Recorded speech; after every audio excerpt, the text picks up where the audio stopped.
Ladies and gentlemen, welcome back to ESA Cup. I'm your cast of Velocity. Joining me on the desk tonight is Stucky. Stucky, how are we doing this evening?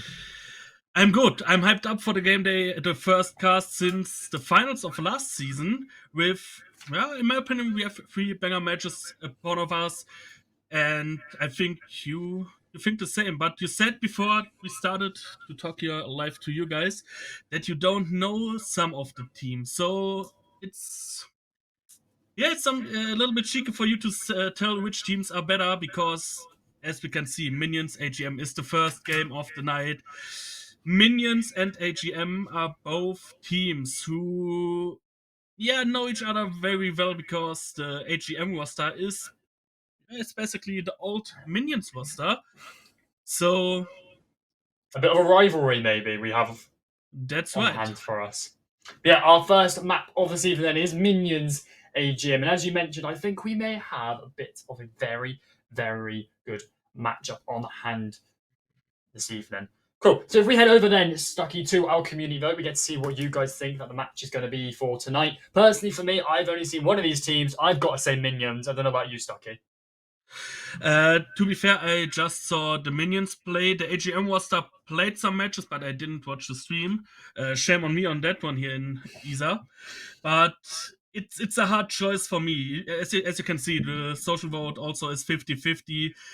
The community is not sure which team will win it. But if I have to guess, if I have to vote, I will put my money on AGM for tonight. Oh, a bit of rivalry then. I'm saying Minions. You're saying AGM. The community, as you had mentioned, 50-50. I really do think we then have a very, very good game on our hands for this evening. To speed through this as quickly as possibly, then let's chuck us over to the standings. We get to see who we have on what matchup we have today, and it's not really a big match, I have to say. Minions being fourth, AGM being fifth in the standings so far, only having 0 wins. Minions, I believe, if I'm looking at this right, two No, games played. and they got an overtime win. They got an overtime They win. Yes, they got an overtime win. No time in the no win in the regular play time. AGM one regular loss, one regular win. Minions one overtime win, one overtime loss. So both at 3 points. Minions only on top of AGM at the moment because they got a better round difference. Round difference. Yeah, but let's be fair. It's the third play day of the group stage.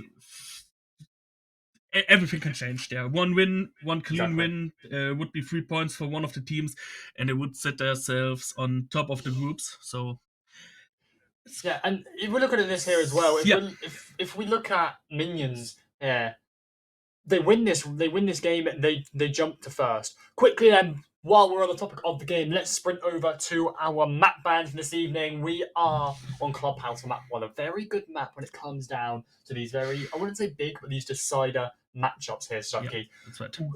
More of a default map nowadays within Siege, but one of those maps where it still is. It's still new ways of playing Clubhouse. I'm very interested to see how this goes. You're saying AGM to win this. I'm saying Minions. Nonetheless, Stucky, let's see how this goes.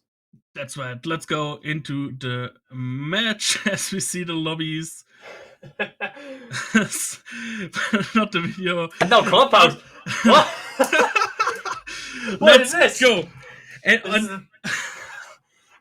this is a very strange looking Clubhouse here, producer Nanos. There we go. In this second, a big thanks to a production team who's Nanos for today. He joked a little bit, but yeah, let's have some fun, I would say. Also, a big thanks to the great Void who is observing for us today, giving her debut on the console. So let's hope she's doing everything right. And now, okay, Sucky, I think we are a curse here. So we join the game and we get the wrong cinematic, and then we get the right cinematic, and now two players leaving. Nonetheless, though, first ban of the evening, banned out by the blue side and Minions, which is the Thatcher off the board. Obviously, defending side, you want Thatcher off the board, especially for defending that CC, and will arguably even armory here, as you have to get the hatches open. Thatcher, incredibly good within that task. Yeah, Thatcher is a common ban. It's completely fine. You can use your impact EMPs as well to deny kite or something, but I think Thatcher is still a reasonable ban. You can disable nearly everything from everywhere you are. So it's based as well as the Hibana is also. You can open the hatches with the heartbeat charges. You have so many possibilities to open hatches, open walls. But yeah, Hibana and Thatcher are still base bans for Clubhouse, in my opinion. With Solis as the first defender ban. I do have to say here, Stucky, that Yeah. Hibana, a bit more of a stranger ban here. Obviously, understandable. She's used mostly to get these hatches open, Yeah. right? I see it's a very weird ban considering she's so easily countable. That's right. Of the impact trick. So you bring a Wamai, you bring even Legion to it. Anyone that has those impacts, Yes, that's right. you just impact tricks the hatches, which now says to me it's strange that Hibana has been banned out because, well, it's so easily able to be countered. Solus is obviously the follow up, and then obviously again Fenrir, completely understandable in terms of, well, you walk within a certain radius of his little gadget and you're blind and you can't physically see anything in front of you. To combine that with the bailiff and the bulletproof in hand, Stucky, I think it's a viable ban. Yeah, that's right. That's right. With the Hibana point you speak about, but let's be fair. You have the chance to open it. You can impact trick it, like you said before. But think about how much viability she can bring to the table with her Kairos pellets. She can use so many of her pellets to open the breach. Yeah, you can impact them, but it's also there's so many of you need so many nades to control her. So yeah, it's still a fine bump for me, but I can understand your opinion with it's hard. Yeah, it's 50-50. But we've just had word that there are some connectivity issues. We are going to have to chuck it to a very quick break while we rehost. So don't go anywhere. We'll be back with you in just a minute.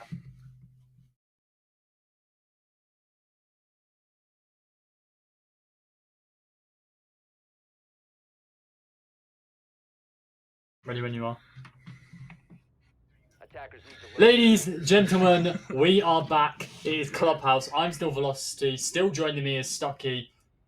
Clubhouse, Stucky. We're off to basement first. Round 1. That's right. Finally, we have our game settled for today. And yeah, we're starting in the basement. Probably the basic spot, the best spot for the whole defending side. And as you can see, they bring the kite as we talked about before, because he's a very valuable operator on that side. You can counter hatches and everything. And I think Alex Northy will try to deny the hatches to open. But as you can see, AGM brings Saza with the Maverick. So let's be fair, it's a little bit harder to deny the hatches to get opened. What do you think, Maverick? I didn't see him very often when we saw the basement side, but I think he can. Can be the operator. The team of AGM needs to get some pressure onto the minions right now. I think Maverick here is obviously the more viable option now that Hibana is no longer able to play on board. So, looking at this, I think Maverick is, more than capable of doing this. Apex, though, finds himself injured, just to be now confirmed by Solo off the board, and that's not a pick you're going to be losing early on into the round. AGM lose their opening kill within minutes of the round starting. Ash off the board, and Apex found himself killed. That's not ideal, and it's not good. AGM have to try and get his advantage back as quickly as possible. Yeah, that's absolutely right. You lose your opening. Never mind. You lose your entry fragger as the first frag, and now you have to. Yeah, maybe you have to improvise. You need to get your foot into the round. But yeah, let's be fair. It's the first round of at least 7, so both teams can find out how each other plays. And yeah, like we talked about before, both teams know each other very, very well. Some of the players played for the minions before and probably knew what the guys are trying to defend here. Vertical play coming out from the side of AGM. They brought the soft breach gadget, on the side of the ace. They are going to be opening up this vertical as much as possible, as much as they can. I'm not sure, have they got the kitchen hatch open yet? But it doesn't matter. It's case Safta has found himself taken down, but shots from the top to the bottom. Scared takes down Alex Northby. And that man advantage still in the way of minions in a 3 versus 4. AGM, though, looking to potentially try and walk their way down main stairs into the site. Try and force a gunfight here. Some shots are taken, but nothing landed. They're not aware of Tom Fight, who still plays behind this mirror. They might only just be aware that the yellow things go out, swings out, takes some shots, nothing to come of it. As the ace charge gets caught by the Whammy disc, C4 to follow behind it as well. It goes off and it takes down Quake off the balls and shots from the bottom through the vertical holes, but nothing to come of it. Now Luxy does. He's going to try and take position of Quake. With his force all the way back upstairs, with only 10 seconds left here. This round is all good, but done. But what's this? Luxy takes down Tom Fight, and he's trying to pull back what is left of this round, but I think it's just too late. It's going to be the clock striking 0 to give AGM the first round on the board. And what a great, what a great round from AGM with a little notification from our server there. Don't worry about that, guys. We will turn it off for the next game. Like I said before, it's a first time observing on the console, so no worries about that. And as you can see, some highlights of the round. Yeah, let's be fair. The minions played the basement side very well. They played a good strategy with the Mira windows placed to the terms of the main stairs. No chance for AGM to found their way in. And now we go into the second round. The minions decide to go to master bedroom and gym. A default site rotation we're seeing come out here, stuck here. We've gone to the basement, we're off to gym, and undoubtedly the next site we'll see if minions win this is CCTV. Yeah, that's right. As like you said, typical site rotation. They're playing the statistically best sites they can play. CCTV Cache would be a site the most of the teams don't play. Yeah, that well, very likely. But I mean, we could see gym stage. Bar stage as well.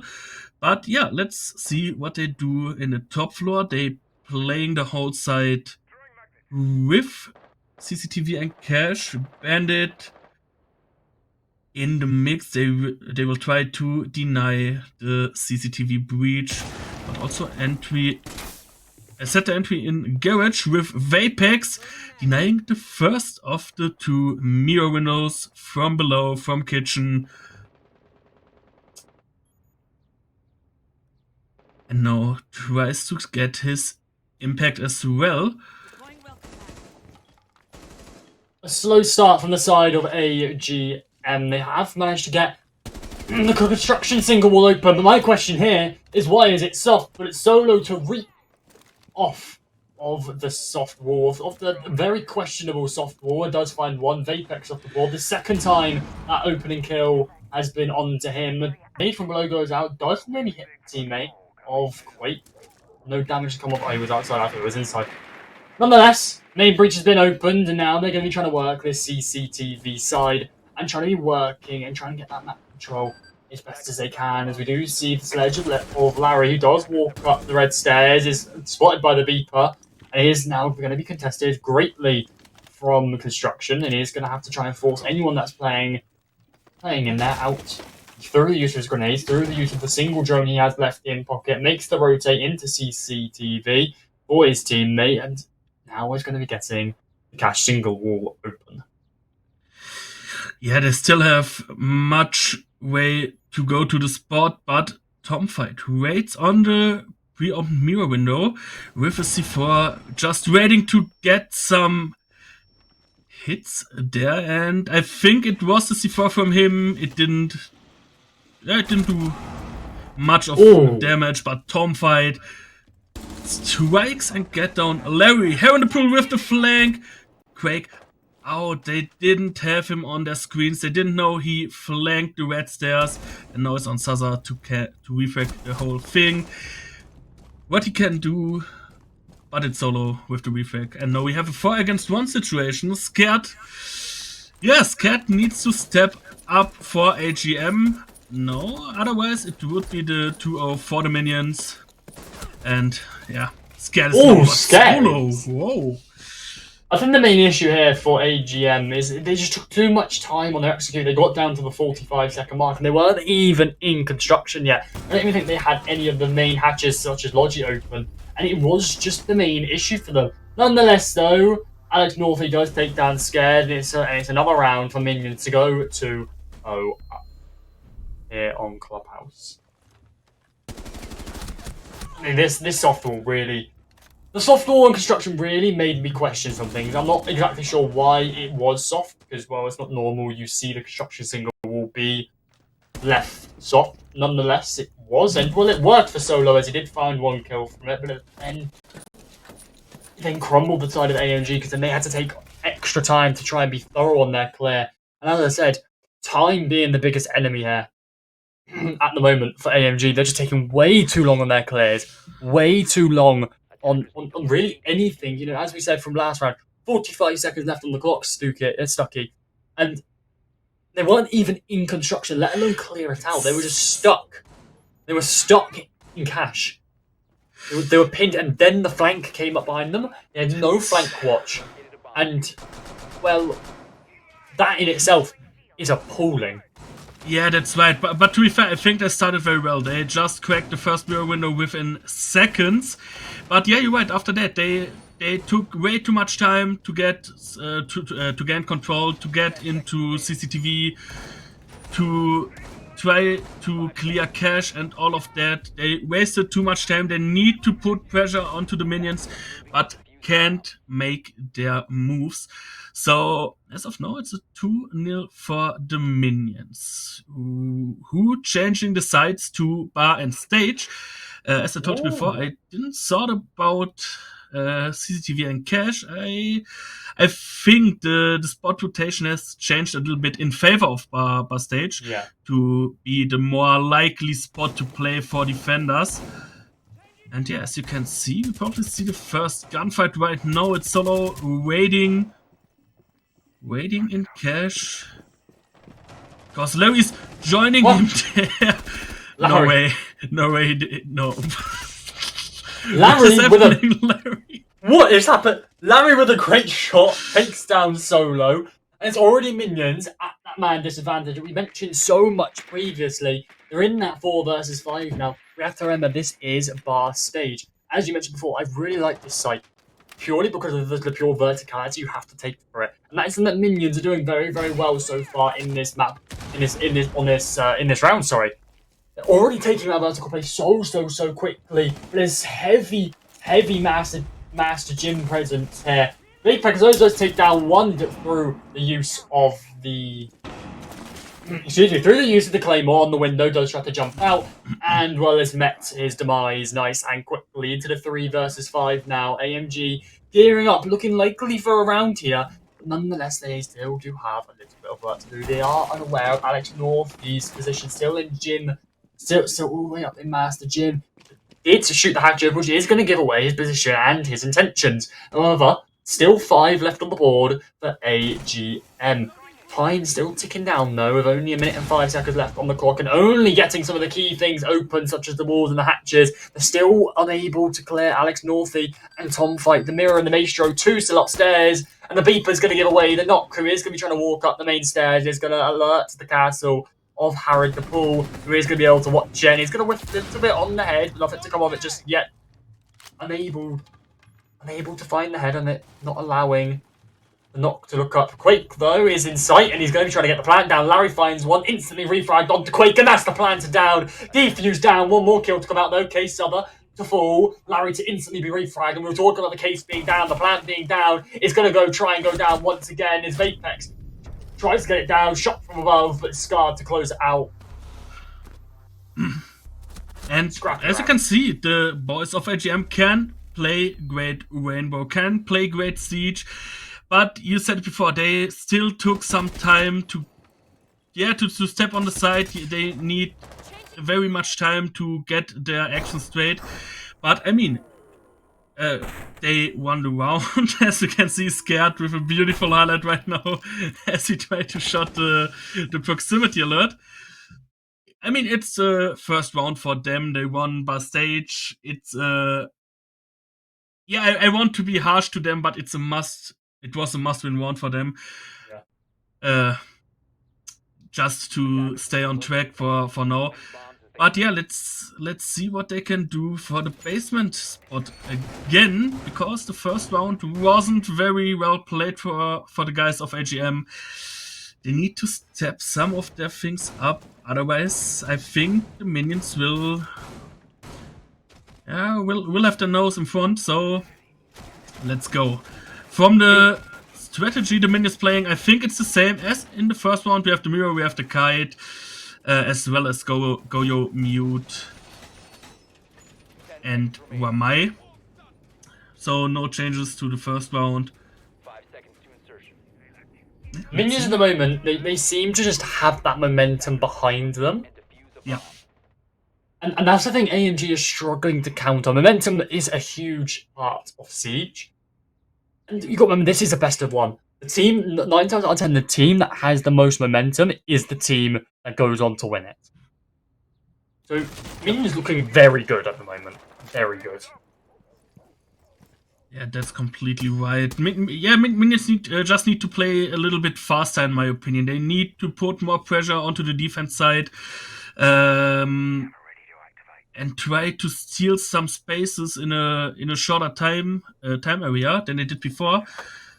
It's a little bit hard. As you can see here, you have Apex repelling on the pool bridge, if I see it right. Just trying to get intel with Larry sneaking himself towards cache, construction with the drone in front. They try to hunt the roamers from the side of the minions, but there aren't any roamers. All of the minions players are on site, and they're wasting so much time on it. Again, I mean, look at it. We have 1 minute and 15 seconds off the clock, and they are just starting to clear the hallway, starting to play vertically and trying to put some impact onto the side. Time ticking away for AGM, right. and they have to try and make some things work. And it's very concerning considering the fact they don't have the kitchen hatch open yet, which is incredibly concerning because they need that kitchen hatch. Your win condition here is that kitchen hatch. You open that, you are more than able to clear the site, to clear the angles, and restrict where the defenders are allowed to play. They have to be able to get this kitchen hatch open quickly. It's looking like this is more of a bunker size. Shots are taken though, as Alex... Excuse me. As Alex Northy has taken a good chunk of damage, but managed to get away, scaled away with his life shots onto generator. Nothing to find just yet. Larry he's lurking, and he's doing a very, very good job of this. One ace charge, the second one going to be used, hopefully, but no, the impact trick, as we were talking about before, is going to be coming out and is going to be used effectively. Reinforcement onto the main walls here, and not allowing any of the attacking players to walk into church through those head holes, through the rotate. And AGM, they have to be able to try and break down this defense. They have to be able to try and do it quick. What's this? It's Sutter. He's walked down into sight. He's met with the barrel of a shotgun. Injured one. Tries to find the other. Finds two. No way.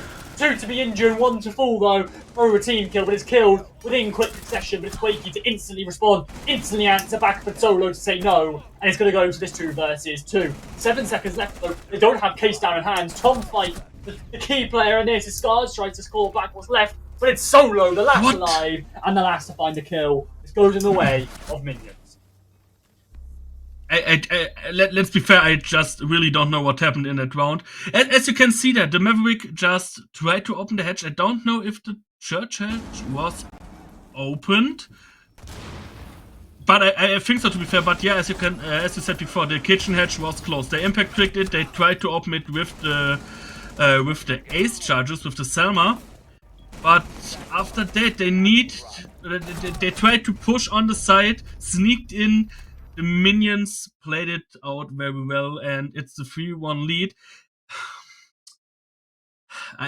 To be fair, my English is not the best, but let's be fair, the gameplay from AGM wasn't it. Defenders, protect your bombs from being The- defused by attackers. The gameplay isn't the...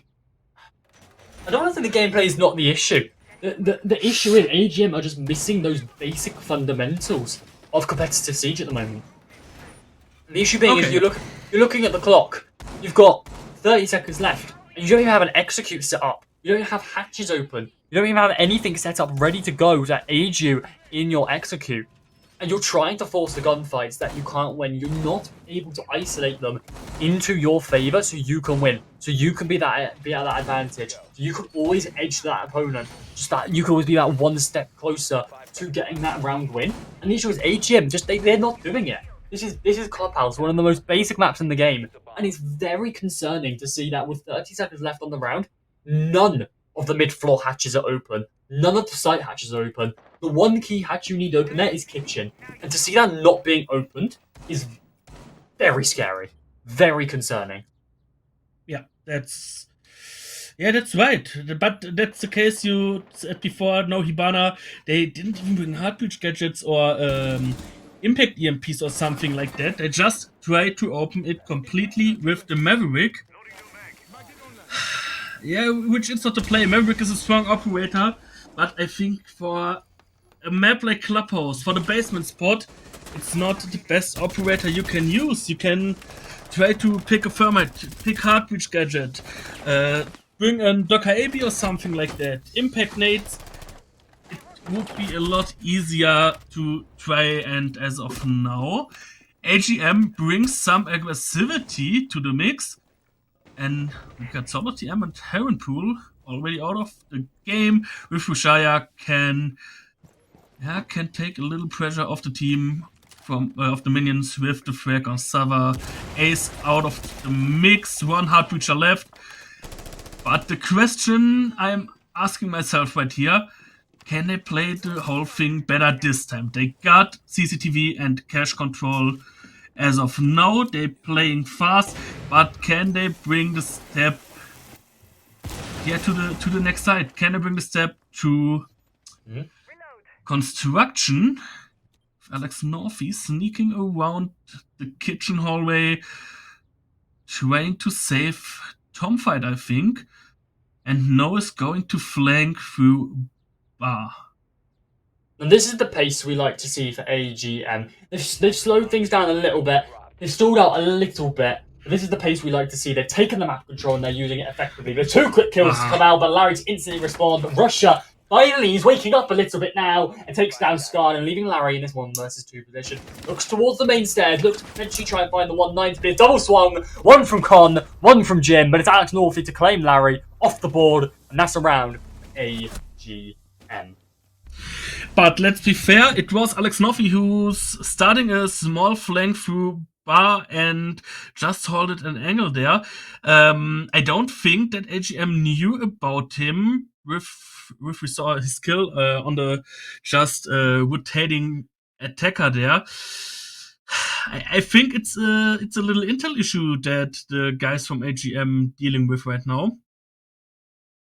But I mean, it's hard to say. I'm just sitting here as a caster, seeing some gameplay. I don't know what happened in their voice as well. But I think they're struggling a little bit with intel, struggling a little bit with callouts or something like that. But yeah, let's go. Now we see again Bar stage. The one round the attacker side of AGM won this match till now. And let's be fair, I think they should win this round as well, because a 5-1 wall swap would be hard to start a comeback. And this links back to the momentum that we were talking about previously. This is a best of one. Once one team has gotten 2, maybe 3 really good, solid rounds, they gain that momentum behind them. They're then pushed and pushed, better and better. And because it's that best of one, they will just outright win it. And it is that team with the best momentum that 9 times out of 10 will win it. And remember, there's no safety net for AGM. They lose these next rounds and they're done with this match. The match goes to Minions. And this is one thing that Bar and Stage does really well, and it forces those attackers into those uncomfortable positions. It forces the attackers to take initiative individually and as a team, and try and get that momentum back as quickly as possible. This site is momentum dependent, based on the fact that it's so vertical heavy. Your win condition is taking construction. The quicker you take construction, the quicker you get that momentum to take it, the quicker you're likely to win the round. Yeah, but as you said, momentum is probably the key, but the momentum is still on the side of the Minions with Ushaya missing his moment here to get some hits on Vapex. But as you can see, he knew they are inside CCTV and Cash. Tomfight with the Mirror playing the same spot he played one round before on the top floor.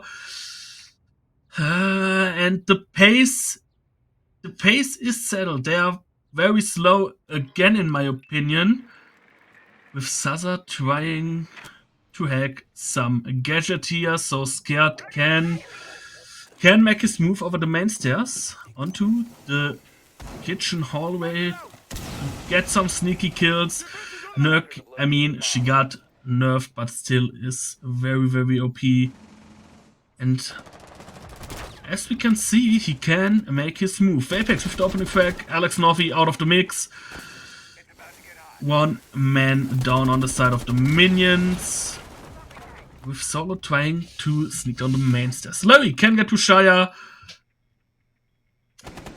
So AGM, yeah, they are looking strong. Scared is not known, in my opinion. It's only one step to confirm his kill on Hell in the Pool.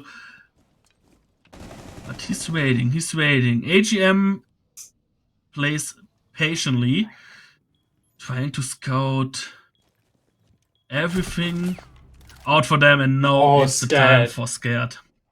This is the time we were saying about time. This is the issue with AGM. 30 seconds left. They're on site. They are planting. The issue being is no one on the side of Minions is at all aware. And this is a great round coming from AGM as Tom fights to try and clutch it up. Finds one, cannot find the other. That was a very solid round for AGM. And in case anyone watching is wondering, and you're not watching the major, DK are 5-4 up against W7M. I think that's worth a mention. Yeah, I completely agree with you. Great matchup on both channels, to be fair. Yeah. We've got some good siege across the board today. Some good matches. That's right. And it's Clubhouse as well on the major. Anyway, back to this game. Yeah, that was a solid round for AGM. They got them that 4-2 standard split. They move on to the defense now. The more favoured side-ish on Clubhouse. It is again moving into that phase where it's now more neutral, more even. You're now looking at obviously the likes of Bar and Stage is becoming more popular over CCTV. It kind of puts Clubhouse into that more defender-sided just because of that one side, because it is so fresh, it's so newly being implemented. Attackers are still kind of experimenting and learning how to, play against it, shall we say, how to attack it, how to counter certain things on it. And just purely based on that, it is that defender-sided. So 4-2 split here, realistically, is not the worst thing in the world. However, we do know Minions are quite a strong attacking side. We saw what they're like on the defense, winning 4 rounds. We get to see now if that momentum they have on the defense can now shift, can now move into this attacking side, and they go to close out this round quickly and effectively, shall we say it. Basement we go though, the most defender-sided site in the game, if you ask me. It is so defender-sided. Scanning for electronic devices. A bomb has been located. I'm not completely agreeing with you, but yeah, you're absolutely right. It's one of the hardest sides to attack. But you said before, it's probably the thing. Can they open the kitchen hatch? In my opinion, the hatch is the most valuable from both of the hatches you can open for them as well. The church hatch is viable, but not that viable. And the big question is, can they make their move? Can they play a little bit faster? We saw before that Vapex was on the top floor, but just returned to the side. So yeah, with nearly same strategy as we saw before from the side of the minions. The team of HGM playing very defensive, trying to hold the side. Don't want to lose their fragger or whatever you want to call them too early. And now they have 1.5 minutes left to make their move. No hatch open for now, but we see the Heartreach gadget. Another Kite Claw is going down. Great. As you can see, just EMP-nade it and you open at least one of them. But I don't know if the kitchen hatch is open for now, if they get through there. I don't think so, because we have no one of the minions team playing there. They're just trying to get some vertical input on the side with the bug. But yeah, it's a little bit hard. They just need to make their move. 50 seconds left. Now we see the first damage dealt. It's Sava who gets the first of the few hits. But still, they need to make their move. A bit more of a slower attack here from minions, but it's 1 to 4 when it's scared. The DMR in hand has found itself taken down within 4th first kill of the round. Monty, though, inside the C4 to be thrown, and it's not going to find anyone, but it's Solo taking down 1, 2 No from way, God no knows way. where, and it's 1 more to fall. Harried the pull, follows up his teammate, and it's a 3k from Solo to go huge. He walks into church, he finds 2, he walks into the hallway, and he finds 1 more. Well played from minions. I'm completely surprised right now. They didn't did any damage for nearby 2 minutes and 45 seconds, and then it's just a Montagne and a bug who clear nearly everything. The Montagne was known solo drop with his bug, cleared the whole spot, 4k on his score, and having to pull with the last one. And yeah, you said before, it's the best defender spot we have. But let's be hard here. It was a great attack strategy from the minion side. It was a great execute from minions, and this is what I mean by saying minions are a very strong attacking side. We saw there that they created an entire winning round from nothing. Solo just dropped Moto Hatch, found one in church, walked in, found one more, walked towards church double 5 seconds left. to Lord's long hallway, and he found one more. Yeah.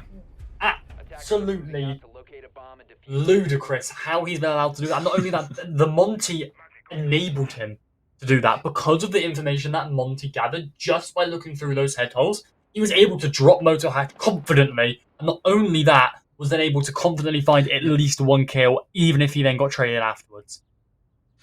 Yeah, that's completely right. But no, the guys of AGM need to step up something, because the one we saw, you said it before, it wasn't that good. They didn't knew about Solo dropping there, had no chance against him. And we now have the first gunfight with, I think it was her in the pool, but it's Vapex who's get dropped first. Again, the opener for the minions. An early opening crack. We're not used to this in this match, to be fair. By attackers. I think we need to point things out here quickly. Before we're going to pause on this game.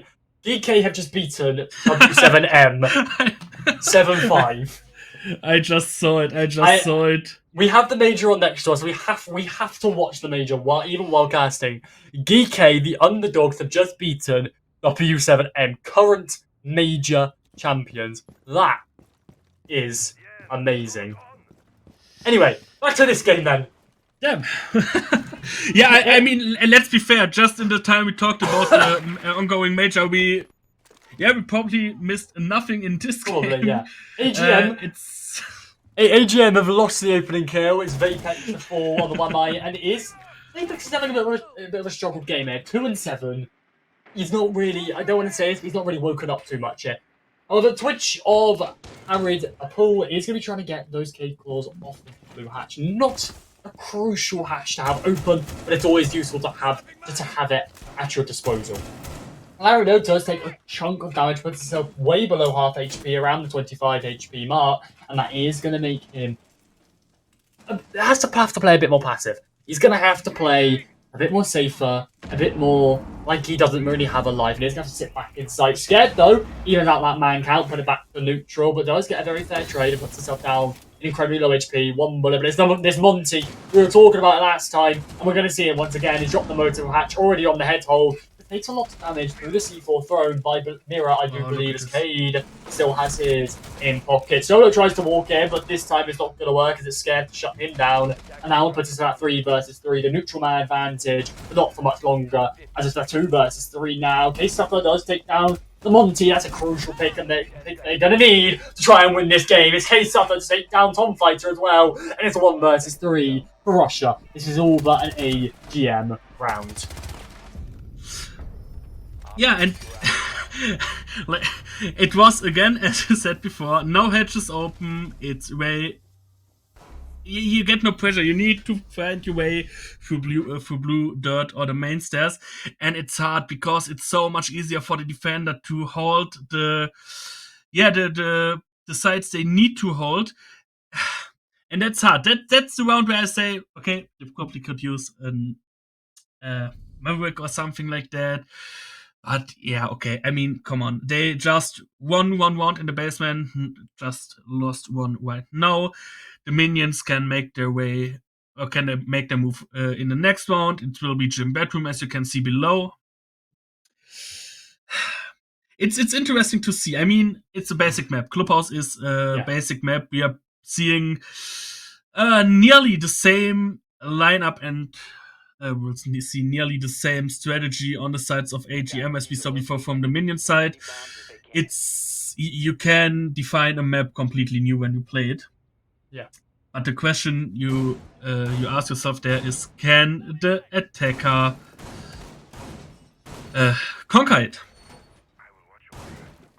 That's what we will see in the next minute. And yeah, you see right here, mirror window inside the bathroom, 1 mirror window inside logistic office towards construction. It's basic. It's a basic gameplay. It's very basic. One thing I kind of have to point out here, if we just focus in on the mirror on Logi there, they've reinforced the wrong side of the wall. I think. No. I could be seeing things, but I think they reinforced the wrong side of the wall. They reinforced the left side from the logic. My God, no, it's the right side. It is right. It is the right side. No worries. Yeah. Anyway, let's go. Cash or top red extension, but 2 players over there is a bit risky, especially 2 players on top red. Incredibly risky. You only need 1 player to hold that, let alone 2. But this is a very, very heavy CCTV. Take care. From the side of minions, CCTV being such a crucial part of this attack, they have to try and win it. And the gridlock is going to be inevitably going all the way to highway. It's going to be dropping on it. It's going to be on that CCTV window and likely on the master window as well. Grenade from below narrowly misses. I believe that's the 1 of O scared. He does only just get away with his life here. Solo though to kick things off, takes down scared off the board. The Monty in cash. Warden looking away, completely unaware of what's potentially behind him, and he has managed to get away with his life. Window prepped and ready. Vapex is ready to jump out, ready to try and find 1, potentially 2. I'm waiting for this to happen. I'm excited for this to happen. Surely he jumps out here, and he hasn't done it just yet. They do have the cash wall open as well, and that is going to enable them in their attack just a little bit more. Yeah, but no, it's the same question we have with the mix of AGM, but it's Alex North who can confirm the kill on Sava. Mushaya with a sneaky double kill. Vapex and Quake out of the mix. Larry in a 1v5 situation. It's another flawless round, this time for the minions. And we have the map and match point situation for them now. And I just wanted to talk about the timing. I was wondered if they can play a little bit faster than the AGM team. Well, they showed, yes, they can do it. They can do it very well, to be fair. And yeah, another flawless round. 6-3. And this is what I was saying about that momentum. We keep going back to this theme of it, but it is so true here. We said, are they going to be able to carry? Is Minions going to be able to carry that momentum from the defending side onto the attacking side? And once they get a good couple of rounds behind them, they're going to start to run away with things. And that's exactly what's happening. AGM are just struggling to break down these impenetrable walls of Minions, and it is really showing in the round, in the round scores, in the way they're playing, even in the man counts at the end of the round when it's they've still got 3 people alive, 4 people alive, 5 people alive. A flawless round such as last round really is not ideal for AGM, and it's showing that they are just throwing bodies at Minions with no refrags in place, with no coordination from the team, and they just aren't winning those crucial gunfights they need to be doing. That says to me they're not isolating their gunfights properly either. I can't say anything else than I completely agree with you on that one. The Minions just playing playing way better as a team, in my opinion, because in my opinion, just the gameplay, the pace they put on the table on the sides of AGM is way too slow. They play a little bit too passive, and if they play aggressive, they probably losing every gunfight they have, because the guys on the side of the Minions are they're showing what they are all about. With Larry reinforcing one of the garage walls. Interesting. Just in the moment when the memory gets opened. But did you see? Did they reinforce the second garage wall, or was it the first of it? I'm not actually sure. No. Only one of them. The wrong side.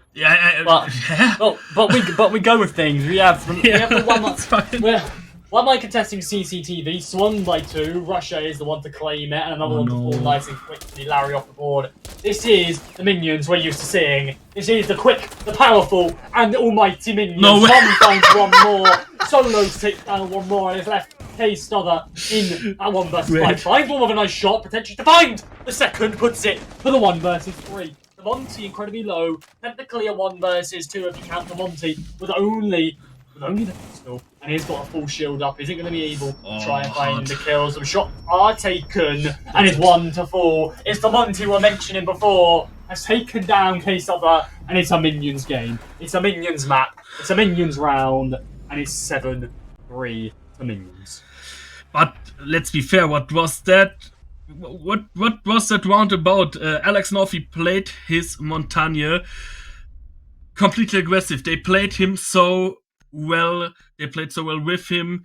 Montagne goes in front with the frags with the thermite behind him and just cleared everything out on the rest as we were flying Montagne. But it's a mini game, as you said before. They played better, in my opinion. It's a worthy winner for today, and for at least the next match, they are on top of the table in their group. No, they were just the better side for a magnitude of factors. And speaking of some of those factors, I have some of them written down. So we're going to run through them very, very quickly. In round 1, then, I've got written down the time. And it is a recurring factor here, Stucky. AGM just didn't get a grasp on how long certain things take. They didn't get a grasp on how long their executes take. And that was a huge factor into why they lost so many attacking rounds, because it'd get down to that 15-30 second mark, and they won't have the hatches open. They won't have the walls open. They won't have the basic execute setups in place, which then meant which is then moving on to the second factor, which then meant they had to force a gunfight. But the issue was they had no refrags in place, and they weren't isolating those gunfights effectively into that favour. And we mentioned it throughout the rounds. We mentioned it in, I think it was round 4 or round 5, that the issue being is they're losing too many gunfights because they're not isolating them properly. They're not getting the 2v1s in place. They're not having those refrags in place to regain that advantage or bring the advantage back to neutral if that gunfight goes south, if that gunfight is lost. Which then comes down to a lack of coordination on the side of AGM.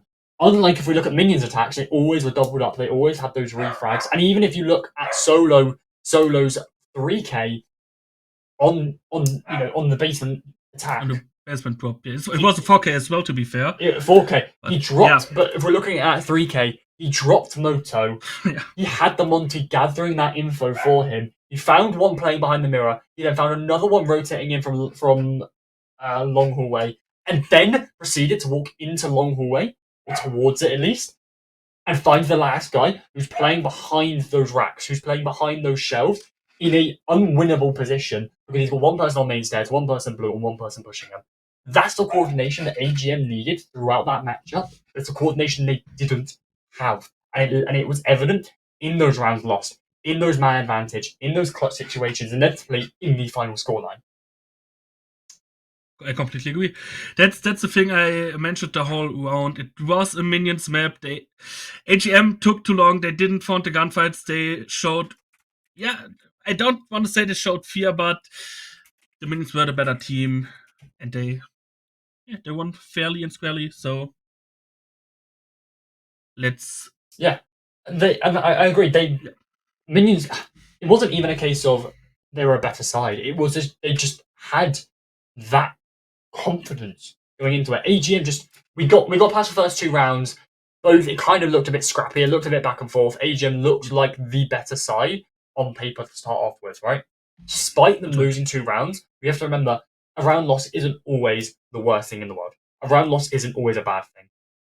You've got to look at it as after those 2 rounds, that momentum or that confidence was lost completely, and it then allowed Minions to step into that role of being able to step forward each round, having a positive step forward, and then it led to that 7-3 scoreline.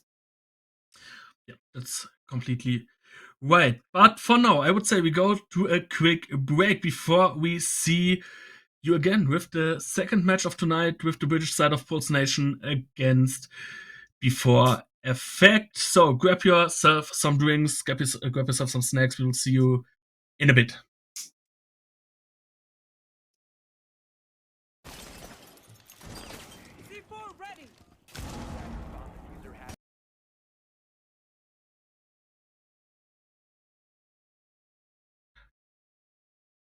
Ladies and gentlemen, we are back with ESA Cup. Our second match of this evening, we have Pulse Nation versus Before Effect. I'm still your character, Velocity. Still joining me on the desk tonight is Stucky. Stucky, what a match we have just witnessed. 7-3 Minions taking that match home against AGM on Clubhouse. Really good match. I have high hopes for this next one.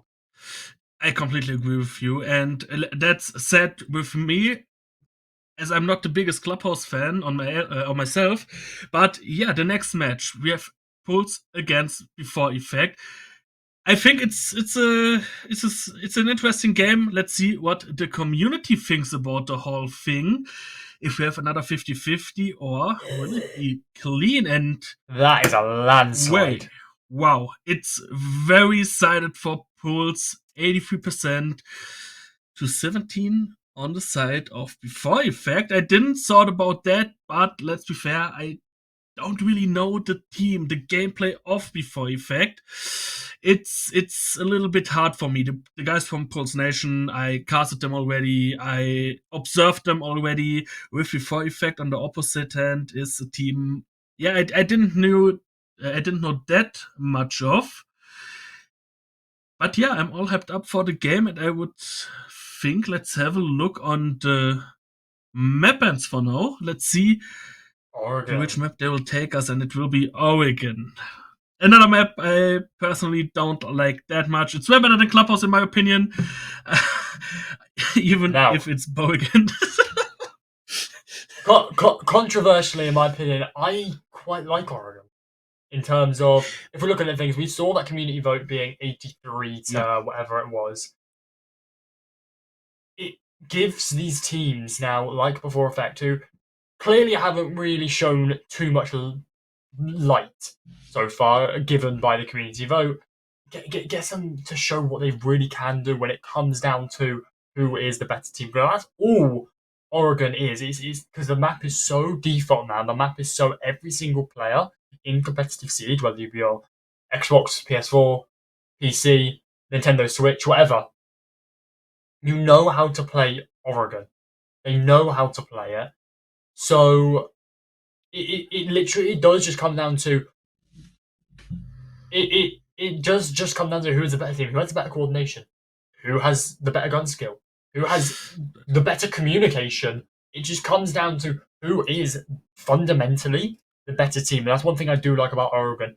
Despite the fact that every push is going to be the same, every site setup is going to be the same, we're not going to see any mistakes, we're not going to see any funny little things. We are going to see some boring stuff, but nonetheless, we should be seeing the Oregon cinematic, but we're having the same issue. This is a very funny Oregon. As you can see, this is a... There we go. And another big thanks to Nanos, who's producing Producer the whole thing Nanos. for us today. Producer Nanos, you are on the ball today. But yeah, we're off to Oregon. Map starting. Operator ban phase underway. Here we go. And let's talk about the map. No way. The operator bans to a pawn of us. Velocity, what you thinking? Which bands will we see for now with the first band coming right up? And it's an ace. I think there are a magnitude of bands we are able to see here. Ace becoming a bit more of a common band here is obviously very useful to get that games all open on top of site. Second one being Ying. Again, a very standard ban here on Oregon, especially if you know the team you're coming up against wants to try and do that big window take. Because they are completely able now. Obviously, with the Ying, if they're doing a big window take, they're able to flash and smoke off basically everything, and it's an annoyance. Second ban, I wouldn't be surprised to see an Azami or a Solis here. Even a Fenrir is viable in Even my a opinion. Fenrir. It will be a basic ban in my opinion. But let's be fair, I didn't knew when I saw the last Oregon game without a Ying ban, as you mentioned before. Ying is a very strong operator on the most maps, but on nonetheless on Oregon, she's viable on nearly every side. And as you can see, the last defender, it's Fenrir. Nothing special in my opinion. Yeah, Ace pops out a little bit, but yeah, they are best bands. But let's think about. We have no Ace, so we see some Termite and maybe some Thatcher Termite action. The OG duo is free to play, but for now, it's only Termite who gets picked, with the possibility to change any of the other operators in the next 45 seconds when we see the setup from the defenders, who will go in the first round into kids and dorms. Also, base spot. Most of the teams are starting in the basement. From the last 1-2 seasons onwards, but yeah, possession starting on the top floor with an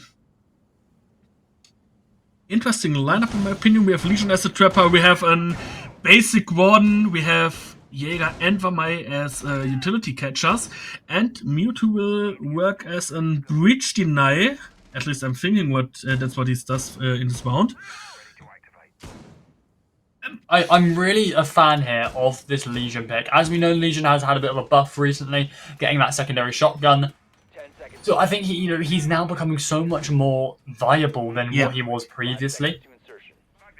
And now, especially on Oregon, he's going to make the attackers work slightly differently because he's able to create... with his Legion mode, he's able to gather that information actively while playing passively.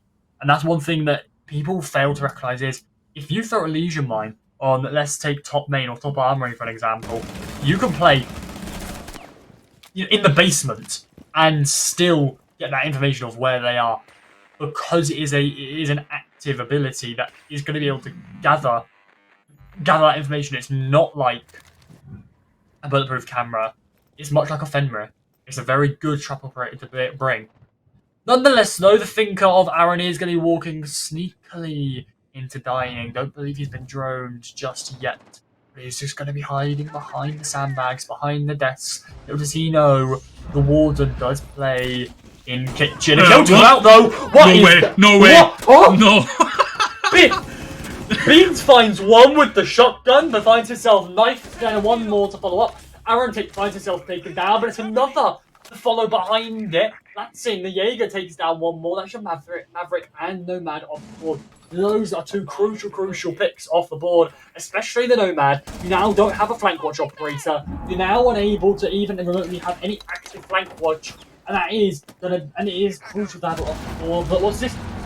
Somebody's walked into sight. He's going to try to plan, injured through the impact grenades to be confirmed as well. And all in the midst of this, the Jaeger has found one more. The Twitch, though, has found one injured through the use of the F2 1.5 and is yet to find one more. Isn't able to get rid of that bulletproof either. Losing trophy in front of the bulletproof is met by the T5 SMG of Schnitzy and is taken down. That was a convincing round for Pulse Nation. What are we just witnessed in that round? It was full of highlights in my opinion, and let's be fair, if both teams can keep that pace up, can keep that pace going, this map will be a bang of a match. As we can see, the replay from Beans sprinting inside master bedroom and trying to get his person down there gets knifed as he saw the Nomad of Allison. Great round in my opinion. Keep going, guys. Oregon starts with a bang. Pulse Nation on top in the first round. Just changing the sides. No. Yeah, to the spot of the in the basement. We have from the lineup, I think a little bit more basic. We have the Mira in the mix.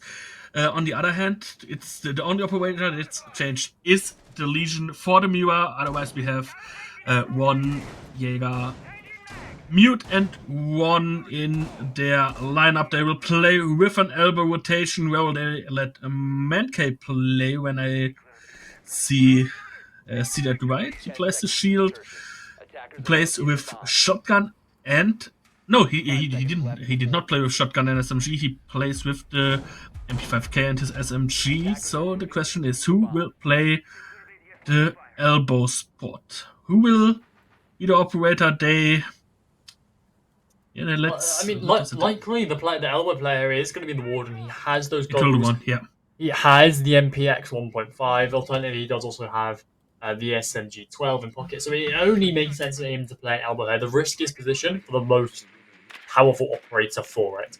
Drone workload is going to be a key part here, as we know it is the basement site, so they are going to have to use their drones to the fullest extent, being able to drone the backstairs players, anyone playing on backstairs, and being able to drone those players that may be playing sneakily in security and meeting, maybe even in kitchen, to deny them opening the hatches. The issue being is no one's upstairs at all, and it's going to allow the 4 effects to open up these hatches nice and quickly. They have the Habana on the board, but Habana does still play outside. I mean, it's still going to be on drones. There's not to be rushed here.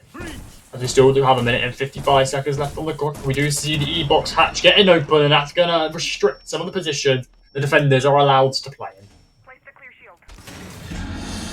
And again, they play with a good pace in my opinion. The hatches are already opened. They can put some pressure on the team of Pulse Nation. But as with the same as in the last round, they need to make their move. They need to find some entry points. They're trying to get some impact over the hatches with the Capitao, with his fireballs. But it's Jakes with the opening frag. Maxi out of the mix. Osa isn't anymore available with Aaron. Aaron trying to nade the backstairs here and make his move downstairs, but the first shots coming down from Mankai. Greens holding down on the backstairs. Allison smoked something out. He will let the diffuser No! On the top floor, what happens here? Mankey gets the pick on Allison. Diffuser is dropped on top of the hatch in meeting with Riley and Blakely trying to make their move. For Pulse Nation, we got Jake's knocked down, but Mankey is there, and Mankey is there again. Flawless round for Pulse Nation on the basement spot. T-Nil for the defenders. Great round again. I mean, let's be fair. I'm a little bit shocked that I say this match is good for now. Pulse Nation. Not in Pulse Nation. For Effect clearly did not have a game plan in that round. I understand, obviously, we are in Oregon. Everyone should know how to play it. Everyone should have a unique game plan going in Oregon. The issue being is For Effect just did not have one. They didn't know what they were doing. The second they lost that opening kill, they didn't know what they were doing and they didn't know how to counter it. And then that moves into the fact of, why is Capital dropped the hatch with no drone and not knowing where someone is, and it led to him dying? They just gave away those silly and those stupid 1v1 fights that they should be winning, and then allowed Pulse Nation to snowball and get that flawless round. Yeah, that's right. But I want to be that hard to say that they didn't have a game plan. I think they thought themselves something about what they are trying to do there, but it just doesn't work in my opinion. I mean, from the looks, they played with a Capitao. They just knew what they wanted to do, but the Pulse Nation just countered it perfectly.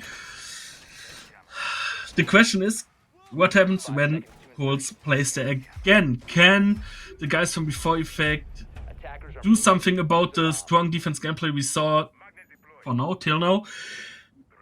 But at least, yeah, what can they do? No, the spot is kitchen and meeting. It's a question how they will. Is what? I said, yeah, it's kitchen meeting. It's kitchen meeting. Let's have a look about. Let's have a look on it. What the guys from Before Effect will play here. I mean, the Termite is in the mix as Ace is banned. They will try to take Big Tower with Whitey, just making his move, placing some claymores. Allison with the ram, entering in the master bedroom side, trying to clear from the south side with Thermite, Grim, and Osa trying the Big Tower take. There's a C4 and the connection was there, but it wasn't enough. Mankey in the same second of the opening frag. Allison down. The ram is out of the mix. Was known. Blakely guts Mankey 4 against 4. 4 versus 4 situation, but Schnitzy is playing below with the M590 in hand, looking to try and play on the vertical. Little does Maxi know, if he walks in, he might be met with his demise, but no. Schnitzy is going to be moved back into Green Hall as Jake does now run down White Stairs, looks to move back into Dining as Maxi does take some damage, inevitably from, not even a smoke hazard, just from maybe that Legion mine he might have hit. What's this? The Grim of Whitey. He is going to be walking all the way down through Classroom into Zulu, checking his corners, checking his angles, and is able to walk all the way up the shower hallway, courtesy of the castle barricade on the security door. Does shoot the camera. He is going to give away his position and his intentions of what he wants to do here. Aaron to be doubled up with him. The Thinker throws the drone. He's going to be looking to try and find where the positions of the enemies, try and find their location. The mute of Schnitzy, still in a very precarious position, still aware of his position with the M590 in hand. Maxi is going to try and find his feet just from below, just with the shots, but is now aware of his position. Schnitzy's still stuck in Green Hall. A pre-fire, a swing could come out here, and that's exactly what's going to happen. It's Blakey to take down Schnitzy off the board. It's in sight. Maxi to quickly follow up with his teammate and take down one more. Blakey in sight. He's going to be behind the benches, and he's going to be trying to get a plant off here with only a second left. Yokai drones are going to be an imperative part here, but they've messed up. There's nothing you can really do there. He's allowed the plant to go down, and all he can do is get the information. Jake does pull one back out of pocket, but now he has to try and attack his own bomb site. Whitey, though, does find himself taken down by the Echo from the bottom to the top. Does try and find one more from Greenhall. Blakey does take down Jake and it's left, and it's 1 versus 2 with only 20 seconds left, minus 7 seconds it takes to defuse, and it is got to be a Pulse Nation round. Not Pulse Nation round, but before effect round. Yeah, good round in my opinion. The execute was played perfectly with Snitsky can't do anything about the running from the termite. Good round. In my opinion, they played it well. The time was on the side. They just managed everything perfectly there. For now, it's a fair plate, a good plate, 2-1 score. But yeah, let's be fair, it was the statistically worst defender spot from the 3 we saw till now. So let's have a look on what Before Effect can do on the second top floor attack, where they struggled big time in my opinion, where they have many problems with a 3-1 situation in the end. And let's see what they bring to the mix for now. The lineup on the sides of the defender is the same as we saw in round 1. They will play the same strategy as well, I think. So let's just hope Beans don't try to run in a master again and get knifed there. Well, one thing that I find not interesting, but something that is making me question a couple of things here is Pulse Nation haven't switched up their operator lineup from last time. From last time we were here in Kid Storms, they hadn't switched it up, which ultimately isn't a bad thing, but it did almost go in the way of Before Effect in that round. Which says to me something ideally did not work. And the way to kind of catch your opponents out here on Oregon, because it's such a basic and default map, is by now just consistently changing what you do, whether that be by one operator or the entire operator lineup. Just changing that one thing. But Beans, what are you doing? Swinging the window with a shotgun out, allowing Blakey to take him down off the board from the game's window, upside down rappel. I have so many questions. So many questions. With no hate in any way, I think that just Beans. That just Beans. He showed in the first round, and he shows some interesting play styles again, in my opinion. Beans brings some gameplay we love to see with Man-K, with bang from the big tower window towards the armory hallway. And it's now Maxi who gets a light C. The window plays from Before Effect are quite good. Jakes can bring down Whitey with Maxi on the ground. He can get big back up, but they need to get to him. There he's lying on the rooftop with, as you can saw, likely joining him there to give him his 20 HP back. So we have a 3 against 3 situation here right now, but I think the team of Pulse Nation, yes, the standing from them is a little bit better in my opinion. They have still the Legion in the mix. He can throw his Gumine just to gain some intel, and as I said before, Maxi is on 20 HP. One Gumine can be very, very hard for him with the ticks. The trap brings out. Find the biggest enemy, I'd have to say here. With only 35 seconds left now on the clock, nothing really happening. Everything's come very much to a stalemate. It's going to be going very slow, very steady. Both teams not wanting to make a single little mistake. But the Ram is going to be played, potentially looking to try and mask the sound of any potential attackers trying to walk in, trying to jump in. Or they're going to be making that vertical from below. One ADS burn as a grenade goes through into Attic, and there we go. We were saying about the sound being masked. It's going to be masked, but it's the impact grenade to take down the planter, and it's going to be MP5K and the MPX to close out of Wham I and Warden, and that's a Pulse Nation round if I've ever seen it before. And you mentioned at the start of the round, you're surprised Possession is trying to play the same lineup as they did in round number 1, but it worked again. And the fun fact on this situation is, Before Effect tried to bring down the plant, and it was Blakely again on the format who, gets knocked out with contacts again. They just hold the plant spot with sorry to say that, but they hold the plant spot with a fucking contact grenade, and it works. It works perfectly because the diffuser was dropped. The team of Before Effect needed to get the diffuser or needed to get the kills. And in that situation, they had a crossfire, one on the left side, one behind the shield, inside attic, and they played it perfectly. I think one thing is that's interesting to me here is we haven't seen Solis been picked yet. Solis is still able to be picked. That's right. Obviously, the bans being Ace, Ying, Azami, and Fenrir. She's very much still able to be picked up in this matchup. She's yet to be picked by Pulse Nation.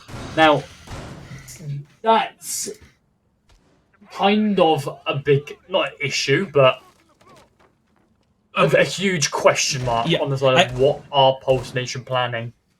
I mean, blame on you in that situation. They don't pick the Solus, but it works nearby perfectly. They're just giving away one round till now. They're just playing the strats they worked out together, I think, and yeah, they play it as a team, and I think that's the thing that where Before Effect needs to put something in. The strats work good for Pulse Nation.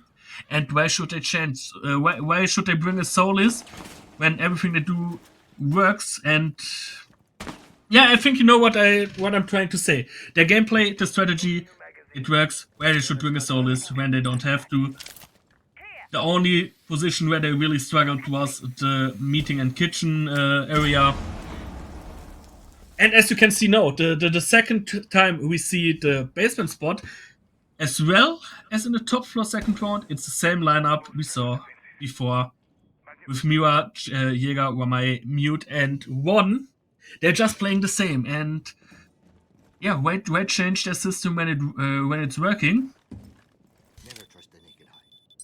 With Before Effect just trying to clear the whole map, they brought the Jackal, trying to get some pings there. All the pings they are catching will be downstairs because Pulse Nation playing very compact, very close-sided. No Roma, no operator who plays aggressive on the stairs or something like that. They are giving Before Effect the whole map, which is working. 1 minute and 20 seconds left. No,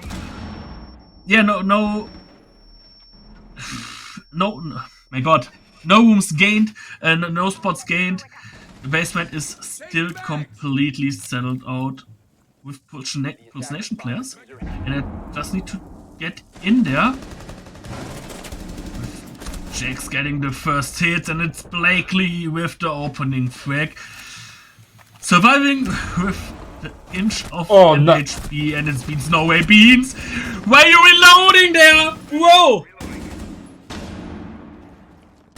Beans finds himself taken down from Aaron, but it's kills within quick succession. And Lazy coming out on top, finds one, finds two. And it's the SMG-12 of the Warden of Mankey who closes it down. It's insane. Again, an insane one. Before Effect just put a great effort to take the elbow side, but from that place on, they struggled that much, even with Beans, as we can see right here in the nice replay. Please, can we just confirm after this round that Beans is the MVP of this match? Nonetheless, what happens in the next round? The content he brings to our table here is awesome, in my opinion. Yeah, I love this guy. His gameplay. I mean, he makes mistakes. He makes mistakes where I bind that MVP status to, but again, he just reloaded and peeked the stairs to the top just to get taken out there. Beans is a legend. I love his playstyle. He remembers me of myself. Kitchen meeting, I believe it is here, Stucky. Once It again, is. we've been here before, and we're going to be here for one final time before the split. Will we see the standard 4-2, or will we see a 5-1 in the way of Pulse Nation? With the way things are going so far, I've got to put it in the way of Pulse Nation. Yeah, I just don't know. The question for me is in this situation, can Before Effect take this round? Can they bring in a 4-2 wall swap? When they can bring it to the table, I'm interested to see what they can bring out in the defense. But for now, yeah, Pulse is the better team in my opinion. For now, but a 4-2 wall swap isn't that big of a surprise to me when it happens. But yeah, as you said, they just need to step up their game a little bit. Just mix up the gameplay a little with Lightsy trying to trick here, and it works perfectly. No way. He's read it. He's going to do it again. Well, I said before, I just wait what we will see in the round now. With both German charges out, I'm betting my points on Pulse Nation, to be fair. That was way too easy for Lightsy to close the breach there. Now it's Jakes, they're lining up for him. Aaron, Allison gets knocked out, but for now, Maxi can set the tables, never mind. Beans get Maxi with Lightsy down, getting back. Picked back up, my god. Beans gets Aaron, and it's Blakely in a 1v3 situation. So we most likely have a 5-1 roll swap here. Yeah, I mean, Pulse Nation have played all their cards right here. They've won the gunfights, they played the power positions, and they had the coordination to double up and coordinate double swings. Evident here in this, well, in the crossfire held here in Kitchen. 5-1 to Pulse Nation, and now they move on to the attack. Rough wall swap in my opinion, but the round we just witnessed, there was. I don't want to be hard towards the Before Effect guys because they're really trying, but Pulse just played it way better in the defense than the attackers. And for now, we just can hope that Before Effect show what they are all about, showing that they can give something against the gameplay of Pulse Nation in the defense, starting in kids' dorms, the same as Pulse Nation did in the first round of their defense. But we have a little lineup mix. We have an Wamai, what is the same. We have a Mute, which is the same. But with that, we have Aaron Henwick on the 1. We have Whitey on the Fawn. An operator, I mean, she got buffed a little bit. I don't know if she's the operator they need to bring up now. And with Mira, we have an operator we didn't see that often in the top floor. I'm highly interested to see how they will play her. And I'm highly interested to see what their strategy is all about for this round. Yeah, It's going to be interesting to see. Yeah, I just don't know if it's the key to play a Mira in top floor, to be fair. Yeah, I mean, understandably, it's very much a weird pick. Even more weird, I have to say, is playing that mirror on kids. I mean, for me at least, and having the kids hatch reinforced. Obviously, I understand you could nade from below from kitchen into kids, but then if they try and push double big window, you then don't have a fall off. So you're now confined only to kids doors, which isn't ideal. But understandably, again, it is understandable that the hatch is in fact reinforced off. So yeah, okay. Okay. On top is a very weird bit. Okay, let's be fair. The hatch is reinforced, but still, you just need some intel about this mirror window. If you have some map knowledge, you just can nade the mirror window vertically. It's Exactly. in my opinion. No, but you are completely right. You can just nade the mirror window from the bottom, Yeah. from below, and you're able to get it off the wall. So I do fear mirror is a completely pointless pick here, if not even a mispick, because I Yeah. don't see any need her being necessary at all here. Yeah, But that's right. That's right. we are still in the early stages of the round. We are just gonna have to wait and see what is able to be produced with her. Nonetheless, though, Maverick in Tower is going to be opening up the head holes, the feet holes, and also the road tape. But little do these players know. Whitey. Thorn, Whitey, the man with the Uzi in hand, plays below, he's meleeed the drone. Is there an air jab? You can hear it. You just don't know where it is. But And there it is. No. They're aware of the flank. He's forced to walk all the way down, shoots the air jab on Green Dumbledore as well, and that's alerted Pulse Nation players, especially Schnitzy, the man that is playing the Nomad, the man that is able to place one more, two more, no more, because he had none in pocket. He's now alerted. He's watching that. A grenade from below does get rid of the pixel shield. The Beans is going to be the first one to find the kill. Whitey, though, to refrag Schnitzy, but it's kills within quick succession. Whitey finds himself injured. Latzy is the one that takes down Aaron.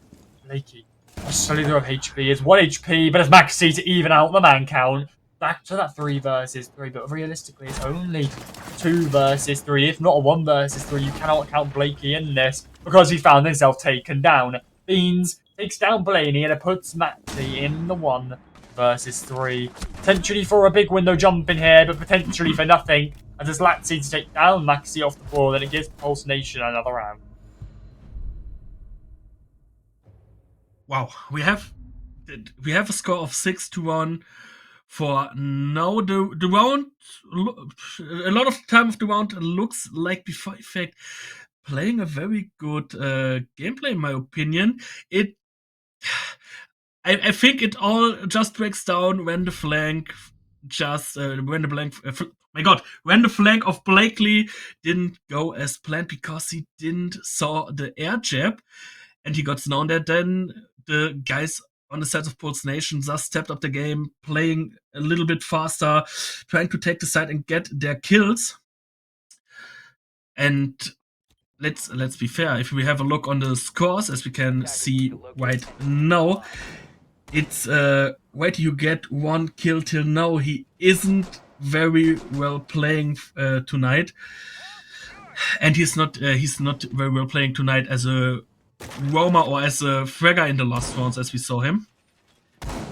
And that's a little bit the struggle I think before effect is dealing with. And yeah, now they can't do any mistakes. It's do or die for them, as we are in the map. And match point here on Oregon in the second match. 6-1 for Pulse Nation. The spot they need to attack is the basement. The setup of the team is very reliable to the setup we saw from Pulse Nation in the defense. Just the Legion is a little changed. We saw there. They don't have a breach or something like that in their pocket. I'm seeing a few things here. I'm seeing a Blitz. I'm seeing a Finker LMG. Oh no. And I'm seeing a Ram. Now, 4 players all on bunker. Blaney is going to be pushed up right onto elbow. He's going to try and find one. Deals a huge amount of damage. But this is the Blitz rush, the blue rush, the elbow rush. It is going to come into full effect. Aaron does swing from Shaiko, but it kills within quick succession. It's Schnitzy to find 1, 2, and 3. And it's all the players from before effect leaving. It's GG go next. It's Pulse Nation. It's 7-1 before effect. Yeah, Last resort. Quick round. And yep. To be fair, a rush in that situation was their good way. They had nothing to lose. They just probably could have lost the round and we had to score of 6-2. But they won it. They played it very well. The one just got smashed in the elbow. Playday with his shield. He had no chance. No chance against the Blitz and the Finker joining behind the Blitz.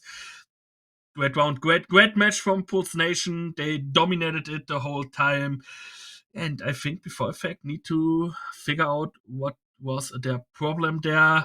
Was it the map by itself? Because as I know from Pulse Nation, they are playing Oregon very, very often. Their strategy there, as we saw, it worked. They played it good. They played it well.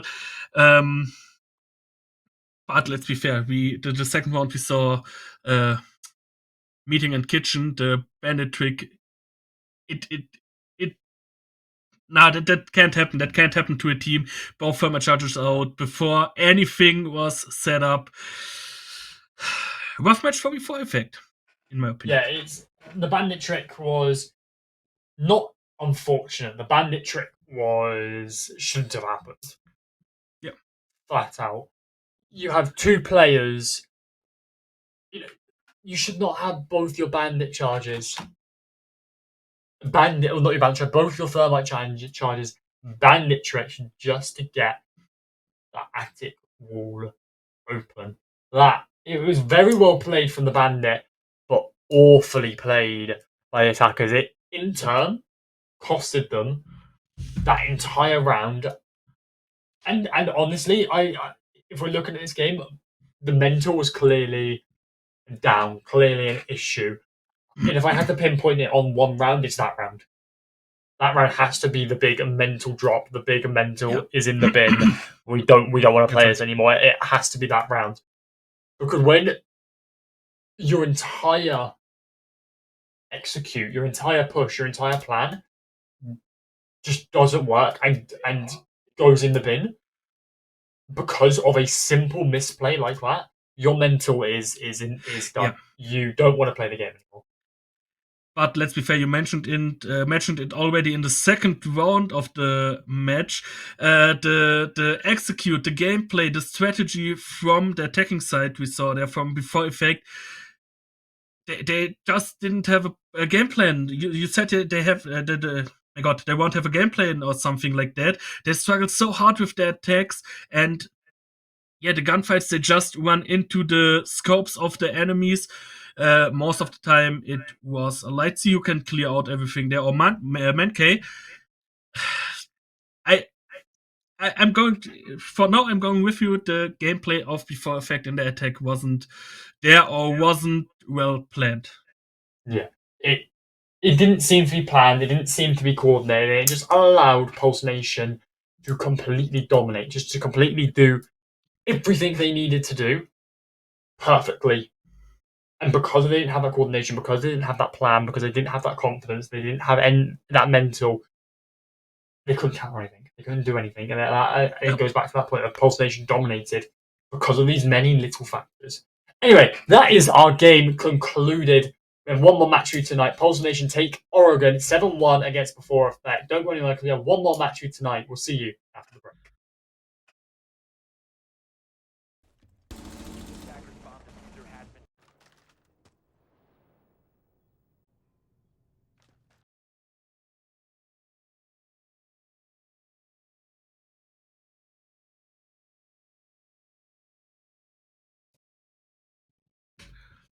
Ladies and gentlemen, we are back for our final game of this evening. We have Element versus Sevenths. I'm still your caster, Velocity. Joining me on the desk is still Stucky. Stucky, we've just witnessed another onslaught. It was 7-1. Pulse Nation versus Before Effect, and Pulse Nation taking that map 7-1 on Oregon. Not the scoreline we expected. Yeah, I completely agree. They completely ripped the team of Before Effect and showed what they're all about.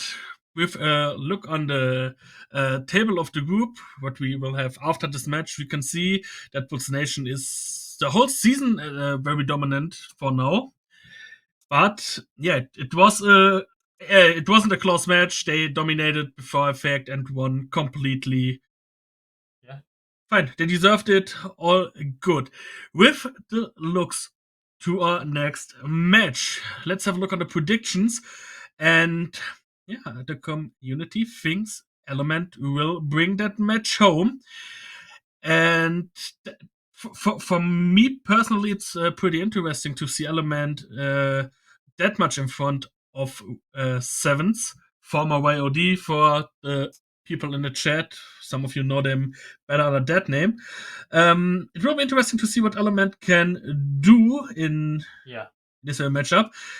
And I think the main question we have is which map we will see. Can they bring a map somebody have problems with or something like that? But as you can see Oregon. on the bottom of your screen, it will be Oregon again. A repeat. A repeat of previous map. We saw Oregon last map. We get to see it again. Now, Stucky, we have the big moment before we go into the game. Will producer Nanos get the cinematic right? That's a new prediction. Not who's going to win it. Banger Will he get prediction. the cinematic right? And he's done it. Wow. He's done it. Producer Nanos, he's got... If you've just tuned into the stream, for the past 2 matches, our lovely producer Nanos has gotten the cinematic wrong each time due to technical issues. This is the first time we've not had to see 2 cinematics before a match. Yeah. Nonetheless, though, into Oregon we go. A repeat, a remap, a recite, shall we call it, for us casters of last match. Ban phase, off we go. That's right. And let's bring a little prediction to the ban phase we are witnessing.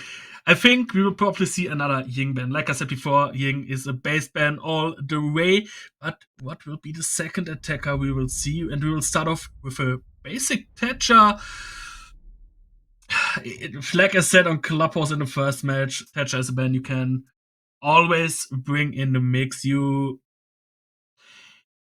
Either way, if he's playable, he's a strong operator, and I will keep on that opinion. Nonetheless, what anyone else is saying, he's strong with the second ban, and it will be a Maverick. Well, a Maverick is... Maverick is understandable if we're looking at... Yeah. Completely understandable if we're looking at, an attic push. He is, or even if you're looking at, a basement push, he's able to get those walls open, get those hatches open with relative ease and not have to worry about Kate tricks, bandit tricks, whatever. Unlike what we saw in the previous map, where we saw a double bandit trick getting rid of 2 thermite charges, Maverick doesn't necessarily have to worry about that because his way of getting through the breaches are in his hand, in his back pocket.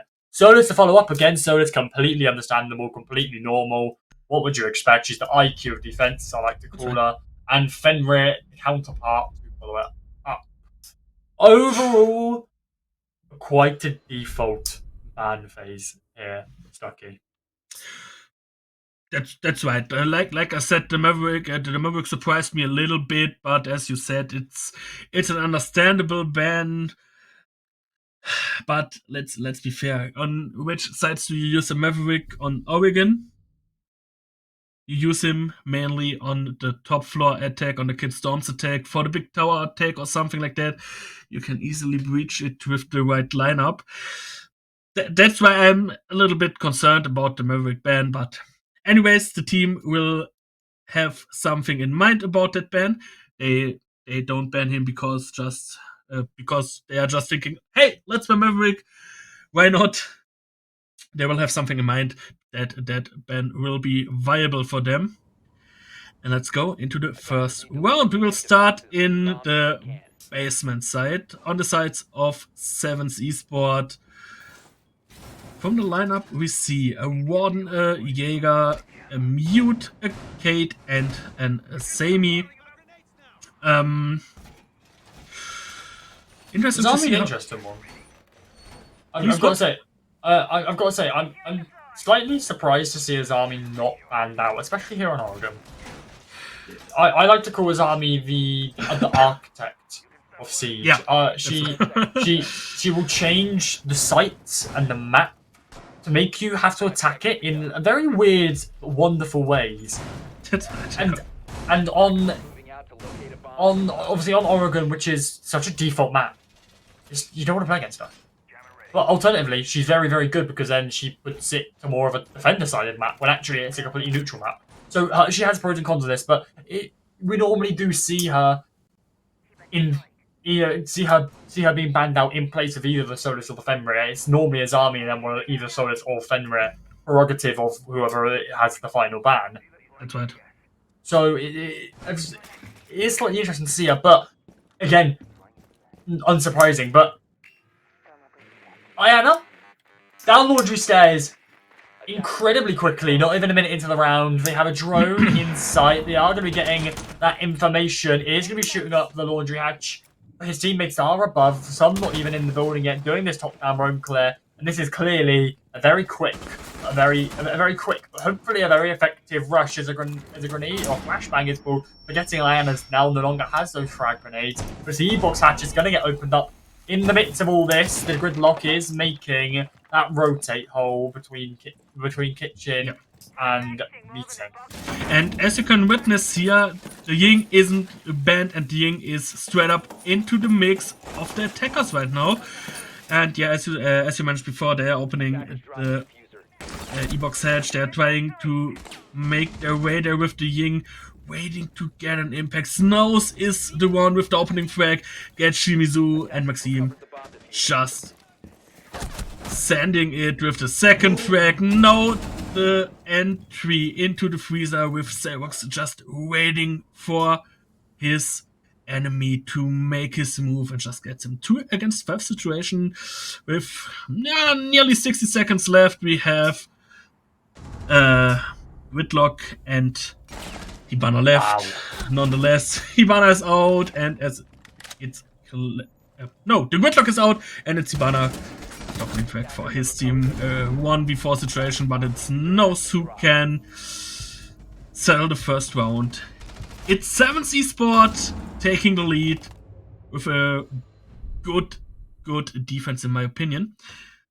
But we have a little struggle here, as I saw right now. Look at the names on the sides of Element. We have Klesery and we have Klesery. I love it. Nonetheless, though, ignoring the names, it was a very solid starting round from 7th Esports. They really pulled that out of the bag, looking to get a flawless round in round 1. It was just very unlucky that they just lost that last kill. Nonetheless, it was a very strong round, and that really I really think that sets the tone for what this matchup is going to be like.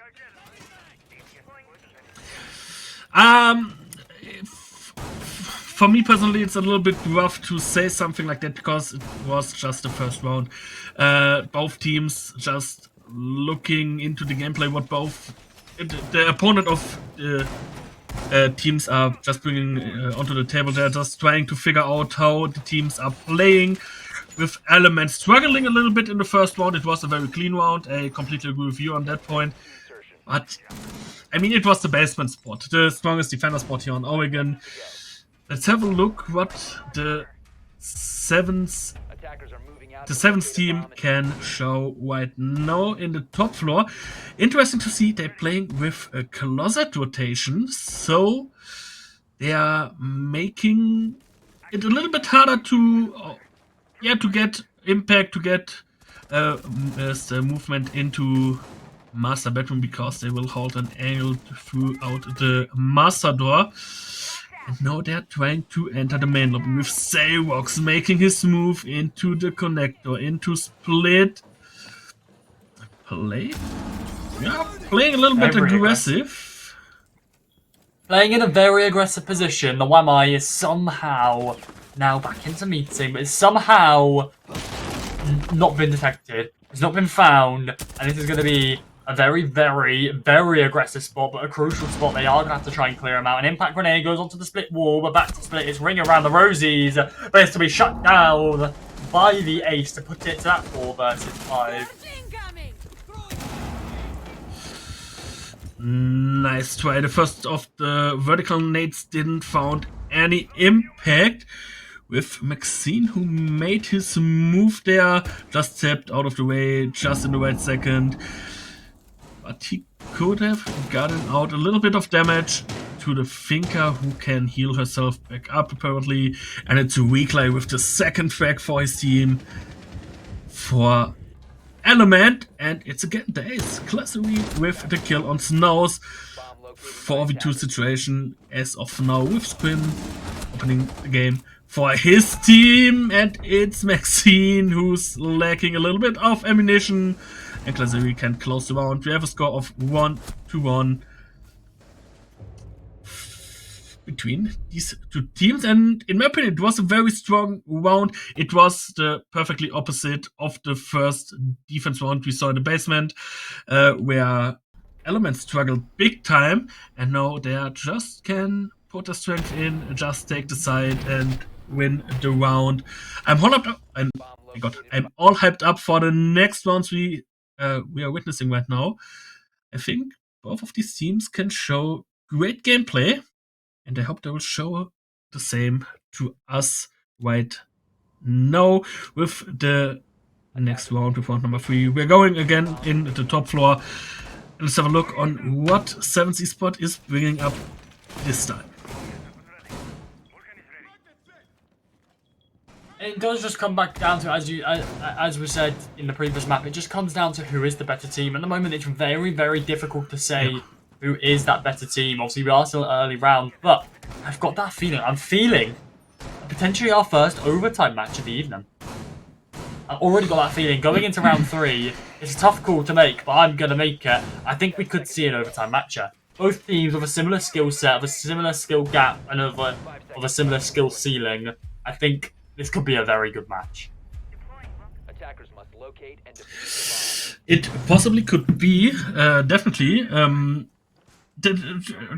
Like I said before, the question is, can both teams keep the pressure up as they did in the first 2 rounds?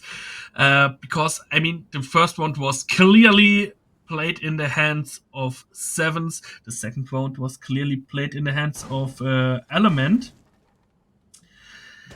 But let's have a look what they can bring here. It's Weekly with the jumping into the kitchen hallway, just trying to make his move into kitchen to bring the vertical nades. And fun fact for you and every other viewer in the chat, these are the only both teams who changed their names during the tournament till now. Both teams started with another name when the season 7 of the ESA Cup started. And now having to switch. Yeah, that's right. Now having this game. Xerox, though, is playing on the top of Laundry Stairs and is forced to play a little bit more aggressive. Not as aggressive as Scrimpy as he is, all the way in Armory, looking for the upside down rappel. But in the midst of all this, Xerox has found one. Scrimpy, with an instant refrag, fires the head of Creasy. Snow starts to find one more as well to put into that 3 versus 4 position and put it in the favour of Sevens Esports. As it stands, we see Guard. He is going to be playing all the way in Funk, Hobo, Suicide, whatever we're going to call it. A flashbang to hit him in the face, a flashbang to blind him completely, but nothing to pull over just yet. An aid from below to try and get stuff off the game's wall, and nothing's really happened until Scrimpy finds his second of the round. Goes to that 2 versus 4 position now, even harder. The Element here, they have so much work to do, but still a lot of time to do it. The minute and 5 seconds left, they have to claw so much back. Maxime takes down 1, and it's he's a losing battle there fighting, and it's Maxime to find 1, find the second, and close it out. And funny thing on this, it again was a very dominant round from the defender side. The rounds aren't that close as I thought when we started this game. They are just very clearly sided to one team, in my opinion. And, I think it's interesting. Let's hope they keep this pace going again. As I mentioned on the first map, I don't like teams that wasting so much time in clearing sites. Drowning is the key in Rainbow Six Siege, but even if you drown, you can do it with a little bit more pace. You can do it faster than we witnessed on Clubhouse before. And that's what both teams are doing here. The pace the attackers keeping up. They are playing fast. They are making their move, taking their sides, taking spot by spot on Oregon. And yeah, they're playing with a good amount of pace. But they had their struggles with the defenders, and that's only on the thing because of 70 Spot just playing very defense. The roaming meta isn't anymore. What I'm, to be fair, happy about, we don't have that massive amount on roamers on the most maps. The most maps are played very defensive, very patient, and that's what many attacking teams have their struggles with. Back to the basement we go here, though. Sorry. Yes, This is... they changed a little bit of their lineup. Now they bring the mirror with them. I don't think they have, but we saw what they were capable of in the first. I think it was the first round they went to basement. If not, I'm They went in imagining the first. things. Oh, you mean if they bring the mirror in the first round? And I don't think they did bring the mirror in the first round, did they? No, they didn't bring the mirror. They bring the Azami in the first round, who's Yes. left out for now. So they changed a little bit up, changing their operator lineups a little bit. You criticized in the Pulse Nation match we witnessed before. They're changing a little bit of the operators. I mean, they have the one, Jaeger, Kate, and Mute, so no changes in that constellation. But they are showing what they're all about. But what can Team Element do? They're bringing the Flores, who has no impact on the first shield, who's holding a pixel towards Freezer. It get jammed. The second one got through, and the shield is probably cleared. Shimizu with his Ash already inside Freezer. The question is he known? At least Clazery with his Ayana is known, whilst we have the Flowers still in the laundry side. Opening frag. Xerox out, and even Snows gets dropped by Shimizu, who's playing aggressively, clearing the side. 254 so out of the mix. The Flowers don't have any more impact. And whoa. Nice shots from Scrim Maxime as well. Clazery out. So we have Hibana and Ash left. The Ash already sneaking, making his way in the basement corridor. Does he know where the enemies are playing? Maxine isn't aware of it. But Shimizu knows where to shoot. He knows where his enemies are standing. He knows where he has to shoot. Only question, it's God. Inside the pillar side, but can't get the shots through. Towards Hibana, who's setting on the plan. It will be close. It will Shimizu! be that close. No way. Stolen by his teammate. Robbed of the ace, but not robbed of the round. It's a round, once again, for Element.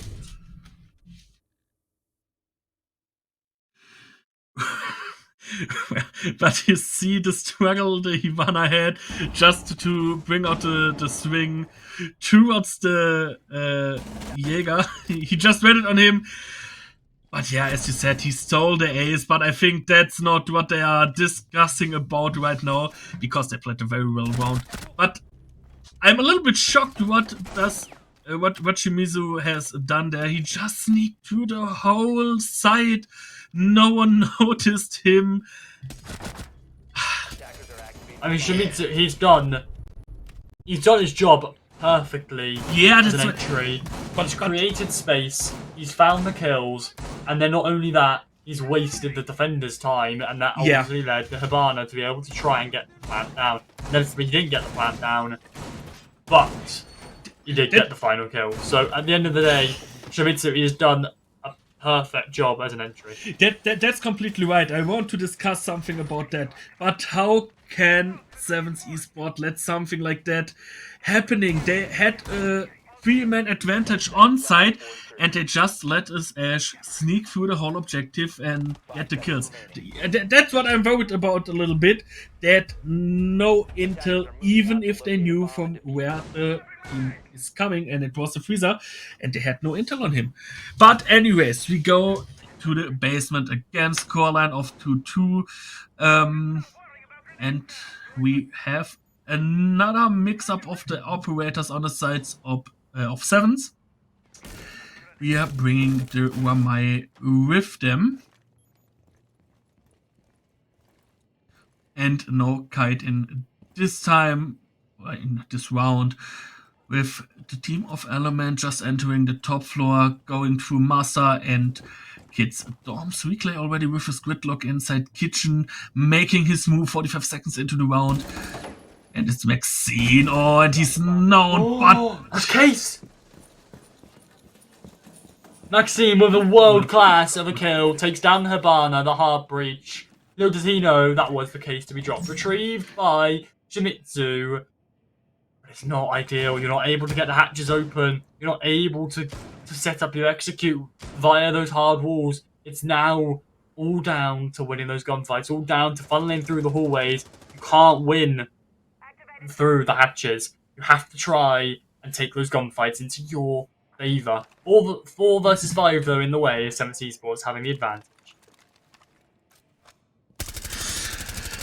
But it's all possible for the team of Element right now. I mean, it's a good start into the round, and let's be fair, they got the Hibana, so opening hatches isn't anymore possible for the team of Element, so they need to make their way through Freezer, big tower stairs, or yeah, laundry or even bunker. But yeah, no hatches opened. It could be a harsh moment for them, but it's Shimizu who can sneak himself in with his Ash this time.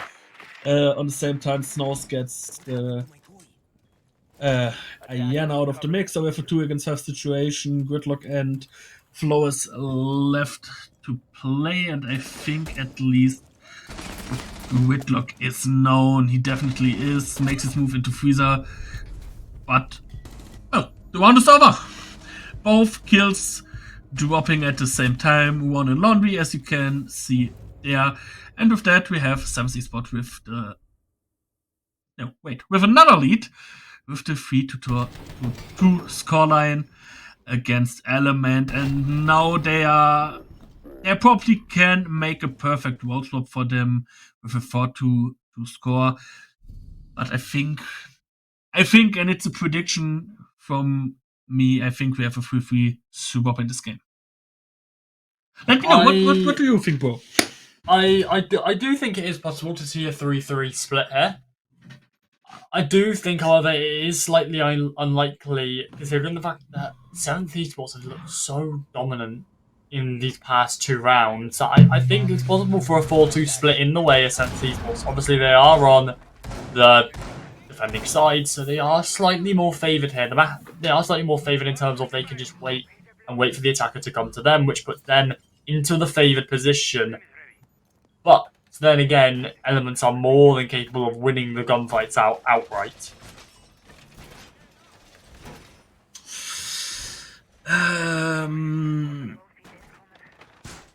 You really think? It's interesting for me because I think the gunfights are great from both teams. I think both can do great, can have great gunfights, and already had it in the previous rounds we saw.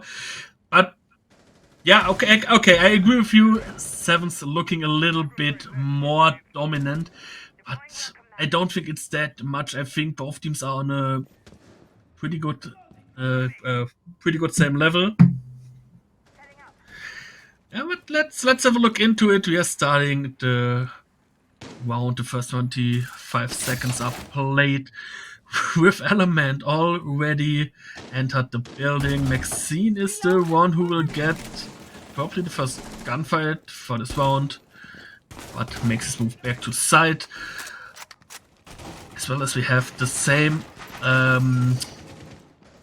side setup as we saw in the first round. Scrim is down, can get picked up. I think the nade has no impact. And it's Sabox who is on the flank through basement, trying to get his pick there. With Element trying to bring out some vertical nades who haven't had any big impact in my opinion. That's what they need to practice a little bit. And it's Zorro jumping into the frostmat, and what Snows! the hell happened there? Snows, he walks up to the head holes. He's unaware of the sledge on his left and the other one on his right, and little does he know, he whiffs the shots and it does throw the kill. But it's 1 versus 3. Guard takes down 1. Is he aware of the 1 in Actic? No, he's not. It's the double swing from Kids, the double swing from Actic, and the kill to go on to him to give the round to Element. The And Velocity. 3-3 scoreline. As I mentioned, it will be a 3-3 roll swap. Just listen to me when I say something to you. It's the thing. The rounds we had, yeah, 7s looked strong. But we have a perfect swap from round 1 to 2, from round 3 to 4, from round 5 to 6. The one round, 7s was dominant. The other round, we have an absolutely dominant element, in my opinion. That's what I'm trying to say on the start of the round. It's in my opinion, it's absolutely fine. Both teams can't compare about what they reached in this previous 6 rounds. Now let's have a look what the guys, for a side for a map of Oregon, what the new attackers can show, what 7's esports can show in their attacks, what they will try to approach the side, to enter the side, to make their moves into sight. With this first spot to be played will be the basement. We have, in my opinion, a basic lineup. We have Miura, Jäger, Mute, and One, all rounded up with a smoke, which is quite interesting in mine. I'm happy to see a smoke again. 10 seconds to insertion. I mean, he's still a very viable operator. Yeah, exactly what I was going to say. He's still very much viable, still very much a good option, especially here on Oregon Basement. Can be utilized perfectly. You can smoke off the default plan, and they making the attackers to, plan in a uncomfortable position. You can smoke off laundry, freezer, and even backstairs, if depending on what you've already smoked previously into the round. So you are more than capable with that smoke to have to make the attackers play just slightly awkwardly and put them into those awkward positions that they don't particularly want to be in. So it's still very much a viable option, but it just depends on the playstyle you want to adopt with him. As such, he's in security. Followed up by the Warden, though, they are aware of his position. Is Zayrock to take down the Warden on the side of Element. And now it is the smoke. It is Soro who is left a little bit alone. Here we see that, I think it is, no, it isn't the Jäger. It is the Mute who made his move on top of Freezer stairs, trying to help his mate a little bit there. So for the moment, we have only one player on the side, and it is the Miura who's playing there.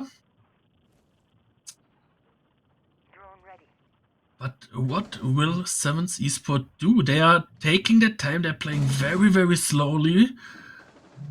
And they let the smoke drop it down. Relay, he was playing very aggressive there on the freezer stairs, but it's 2 kills within quick succession. Shimichu has taken down 2. That's Snows and Maxime off the board. And that's 2 crucial operators you're wanting off the board. That's actually Habana and Flores. Flores able to get rid of those deployable shields, and Habana able to Habana able to open of the reinforced hatches. The question is, has she already done this? They do still have the hard breach gadgets on the side of Ying, which can be used to open up these hatches, but only has 2. So if all the hatches are still yet to be opened, she has to try and use them effectively. Narrowly sees the head of Jaeger, but Shimizu, what are you doing walking into the bullets? And finds itself down and to be confirmed by Guard. And now the E-Box hatch is being opened, arguably the most crucial of all the hatches to be open. It's just that one hatch you need open to try and win the round. The freezer hatch to be opened in addition to this as well, and is being played on by the Twitch with the F2 in hand, and still has 2 smoke grenades in pocket. It's also worth a mention that the drone economy on the side of 7 people is absolutely poor. No information. It just feels like I'm gonna have to try and base check. But it's the Twitch to swing, find one from the head hole to be instantly refragged by the smoke. As we mentioned how crucial this smoke could be, he's used all 3 of the smoke canisters and hasn't put them into an uncomfortable position. Scream is in the site and he's gonna try and find one, and does find one. Relay off board. And now it's all up to the lone man. All the smoke. The man we were saying before has fallen and has given them another round. And it was, well, it was a great attack. I didn't thought about that after they just took very much time to clear the top spot. As we can see, the one kill again. He was perfectly known. Easy kill. To be fair, for the Twitch for Xerox there. But for now, we have 7th Esport in the lead again, making them move forward in the attack, gathering the first round, who is, which is very, very good for them to make. Clean there, and we see the same spot again, and it is the same lineup as well, if I'm not wrong. Just quickly, a note from the major. NIP are currently beating Virtus Pro 5-1 on Cafe. No. Which... we'll leave it at that. Back to this game. Back to this game. Despite the score of VP NIP, we have a very good game here on our hands, and I think as the rounds go on, it's becoming more and more likely of that overtime that I called previously. But I am seeing a Lion, Thinker, Ram, and Blitz. I have a very sneaky suspicion 7th Esports are more than likely going for a rush and going for a very, very quick one as it is. Blitz, sorry, out elbow, already in the sight, wastes one flash, is unable to find anyone, but finds the mute. Scrims has found 2 off the board, 3rd, 4th maybe, as well, as he finds 3. It's the Blitz to finish it off. Scrims found himself taken down in the midst of all this. Not an ace for him today, but it's a quick round and it's over before it's even begun.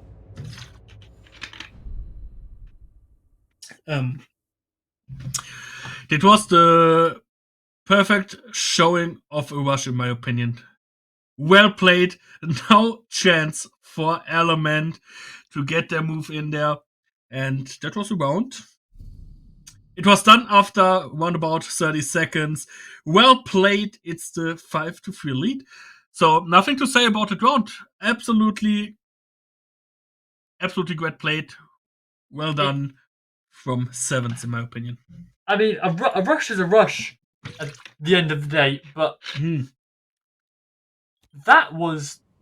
Attackers need to locate and defuse as many bombs as they can. that was dominant. My mind is fried. For a long time, I have not seen a rush in competitive play that has been that dominant. Despite losing a player, it's been that dominant. Normally you look at this, you're looking into the higher tiers of whether that be console, whether that be PC, Pro, and that rush is not shut down, but hindered before it really is begun. That was a classic rush from... I feel like I was watching Siege that was played from 4 years ago, where if you rush, you've won the round. And that was the exact thing that happened there. Despite losing that Thinker off the board with the LMG, they still won that round confidently and comfortably. And, I mean, that's going to set the tone for these next current rounds. Into what could be, if I'm right in saying this, the penultimate round, the second to last round, round 9. 5-3 scoreline to 7th Esports, so if they continue the way they're going, they are more than likely going to take this matchup. Back to basement we go, and we aren't seeing a rush this time. We're going to be seeing a more slow, a more thorough roam clear, a more thorough execute, just a more thorough gameplay in general than throwing that to the wind and just running in through bunker. Oh. Well, Maxine's getting out of the round. Just didn't get the shots through into the head of Shimizu of the Jäger. And now it is a great start, in my opinion, for Element. So they can do anything with the round. But, I mean, they probably only got out the sledge. Ibana and Co. is still left. Also, the Whitlock closing out the flanks, making sure that no one of the Element team will take back, and it's Krim with the Ying facing the Warden. Ying has had an increasing operator pick throughout this matchup. Scrim's always picking picking the Ying up here, and it's proven evident that it works. 11-4 in this match with 1 assist. I mean, it really, really has worked, and most of these kills obviously coming from the attacking side, especially in that rush, but slows the timing on ADSs, but even more weirdly, a double swing, and the Warden M590 claimed not 1, but 2. Moves into bunker now, the Gridlock tries to run into elbow, but it's shut down quickly. I believe that was by the mirror.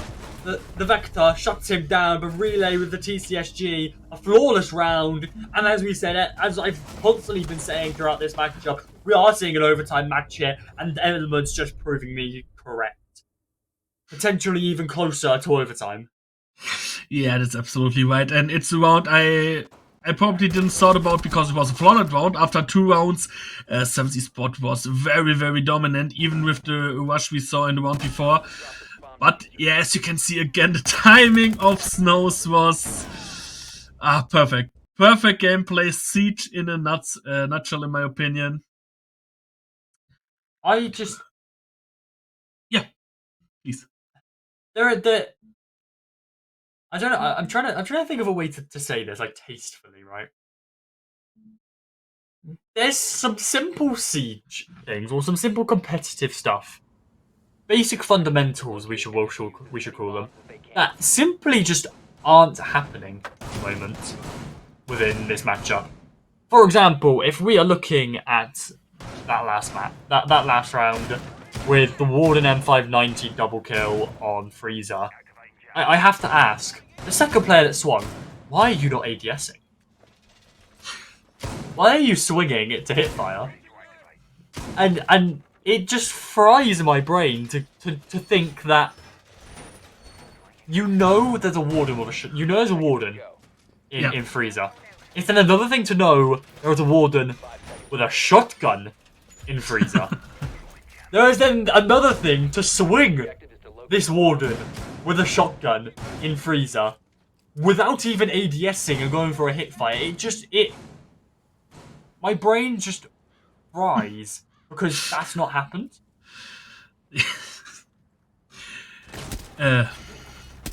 Things happen, and speaking of things happening, Xerox find himself taken down early on in the round, and that's a step closer to bringing this match to 5-5. With some of the gameplay we see right now, my brain hurts a little bit. How can that happen? I mean, it wasn't even a spawn peek. He jumped in big small tower and got demolished there. So it was a clearly missed round, in my opinion, that they can't see Shimizu in that position. But for now, it's Maxime with his Yana facing the one. It's Jäger closing up. Replay with the shotgun, with the Fawn. Shotgun gets a second. Maxine, no chance. And now it's Snows who can make a little impact, but gets cleared out straight up.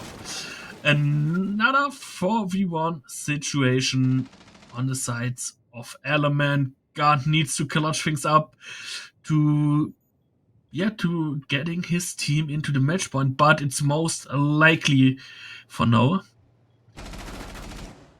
that we have a 5-5 score. And wow, good night to the one, good night to Kalazuri.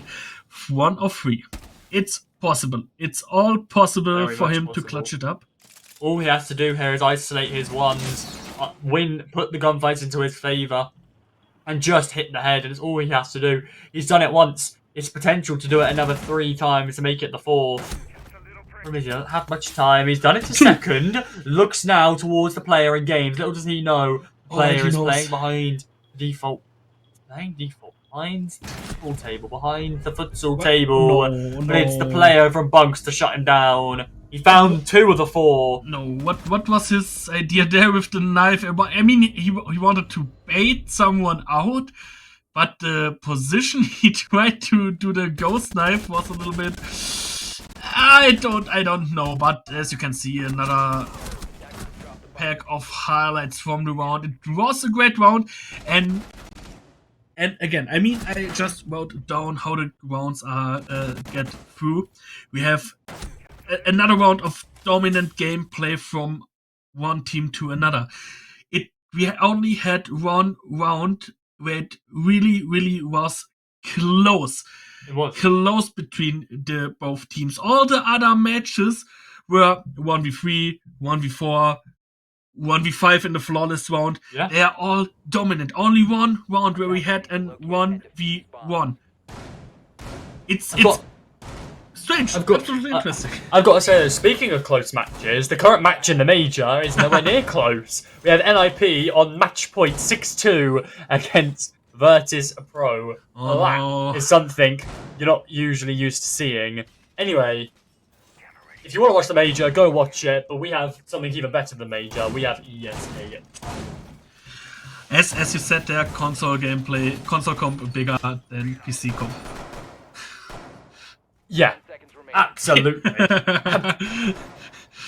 And you're absolutely not trying to figure out why I did say that. But yeah, 5-5 is the current gameplay. We have, in the next few minutes, a team who will get the score, who will get the map and match point for this gameplay, for this game.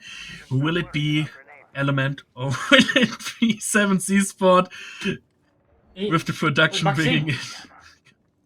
Maxime he's in quick. He's already in Kidstorm, and there's no rotate. He's completely cut out of Kidstorm, and he's unable to even remotely even really have anyone around. Oh, him this kills. could possibly a big play. Oh, imagine he just punches this door and just swarms into kids.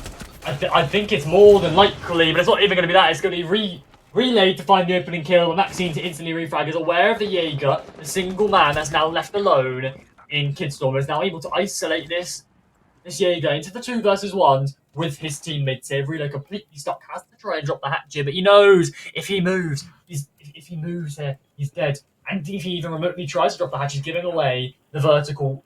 He's giving away the vertical play, which you cannot be doing on Kitchen Meeting here. You need to hold this vertical play for as long as possible. You need to keep it into your in your grass, in your favour. The issue being is it's surrounded by all the attacking players. Grenades are going to be going out, and he's forced to drop there, but he's wasted a load of time with only 1 minute and 30 left on the clock.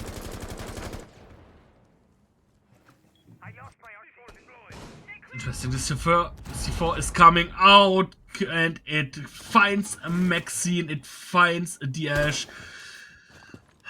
Big C4, no damage still to the Floss, I think it was, who just was had the same meters away from it as the Ash, but now we have 4 against 3 situation. And from the looks of it, I think that 7th Esport is a little bit struggling about what they want to do. They are opening the dining breach, but they have some players who are waiting there. It is the castle, it is Zoro who's waiting for the entry for the breach, or even a hedge drop to clear something out there. But the Xerox, better on his weapon, gets the first, but it's the first who can and counter it. It's a 3 against 2 situation. Xerox nearly dead, the bullets going through, and it's Element who will go into map and match point with a strong defense. The game plan they had worked. They just played with 2 players in the top floor. They cleared it out, but couldn't make the move onto the side to get some kills. So now we have a 6-4 scoreline, and probably the last round of the match. And now I ask you, Velocity, what you think? Will we have an overtime, or is it over after that round? Let me know what you think. I'm still standing by my previous comment at the start of this game, is that I feel an overtime. We played one Oregon where it was a complete dominant show, and it was a 7-1, nearly a 7-0. It should have been a 7-0, arguably. And now we get to see the polar opposite, and that is the beauty of Oregon. It is always one extreme or the other, and that is one thing we always see on Oregon. If you see if you see one of the extremes, the next match you're likely to see the second extreme. And this is the way Oregon goes. Nonetheless, though, speaking of one extreme to the other, NIP has just won against Virtus Pro 7-3 on I'm in Cafe. tears. I'm in absolutely tears. I think we're all in tears because that was appalling from NIP. Attackers are moving out. Anyway, Locate a bomb and defuse it. clearly Yep. both these teams are better than NIP because they have more than 3 rounds and potentially here to go to overtime. But as I was saying, I do believe overtime could be very prominent here. We've seen 70 Sports Rush before, and the likelihood is we're going to get to see it again with the Amaru, the Lion, and the Ying all in play here. Maxime, within quick time with the round starting, is already in pit. Looking to push into Attic to try and find if they have a rotate. The question is, do they? And in fact, they do. Shimishi is going to be walking all the way down back into sight, but it's allowed the Amaru and Maxime to try and walk down. To walk down these back stairs. G8 in hand, the G8 suppressor in hand. Isn't going to shoot the camera, so it's going to give away his position and intentions of what this push is going to be. Nonetheless, the barricade, in fact, is going to give away one of the positions of what the push could possibly be here. But all I can say here is you have EMPs, you have hard breach gadgets, and you have operators that are more than capable of winning fights. No way! That was too close for comfort. The Amara and the Jaeger become millimeters within each other and both get out alive. But no, it's Glazery who's flanking, and no! Nobody had him on his scams, and it's the double opening kill for the Vamaye. A huge play on a huge round. I think it's here. It is here. Stucky, a 2K, but one more to come out as well. Shamushi has found one more, and it's all up to Maxine in the 1 versus 5. A flawless round to potentially end things off there on Oregon. It's not going to be that. It's going to be the M590 pulled, but to be looked the wrong way. Maxine is going to find one, and a second to follow behind it. That's a 2K looking to try and find a 3. The G8 suppressor reigning supreme on the 2 that have fallen so far. In a 3 versus 1, though. The minute left on the clock. Still plenty of time for this to happen. Still plenty of time for this to be clutched back up. But is he aware of the mute? In elbow again with the M590. 2 of them on the side of the defences. 1 of them is enough, let alone 2, plus a TCSG. And the Vector in hand. But no C4s. Only, 1 C4 in pocket. On the defending side. They are aware that what he's going to be trying to do, and he's going to try and do a freezer push. Making some sounds through the gridlocks that are on the stairs, but with only 22 seconds left on the clock. It's a now or never, do or die. He has to try and push. He's down freezer, but it's TCSG to finish it off. It's Relay to take the final kill. That is a 7-5 for Element. Oh, no overtime, as we both predicted, to be fair, with Element coming out on top. And as you can see again, this flank was so well played. It was the key moment, in my opinion, of that round, because he got the Ying as well as the Lion in the first pair of seconds. No chance to push, no chance to gain intel, no chance to blind some of the enemies. With that, we have an winner, and as well, in my opinion, Sevens throughout it a little bit, but with the end of the game, we still have only one round, in my opinion, who was very, very close. That was probably our closest game of this evening. Nearly, very marginally, nearly an overtime game, but he didn't see it. It was a 7-5 to Elements. Unfortunately, though, Stucky, that is all we have time for tonight. We have no more matches scheduled. No more of us two waffling. We are done for this evening. The stream is done. I've been your Cast of Velocity. Join me on the desk is Stucky, and we'll see you in the next Playday. That's right.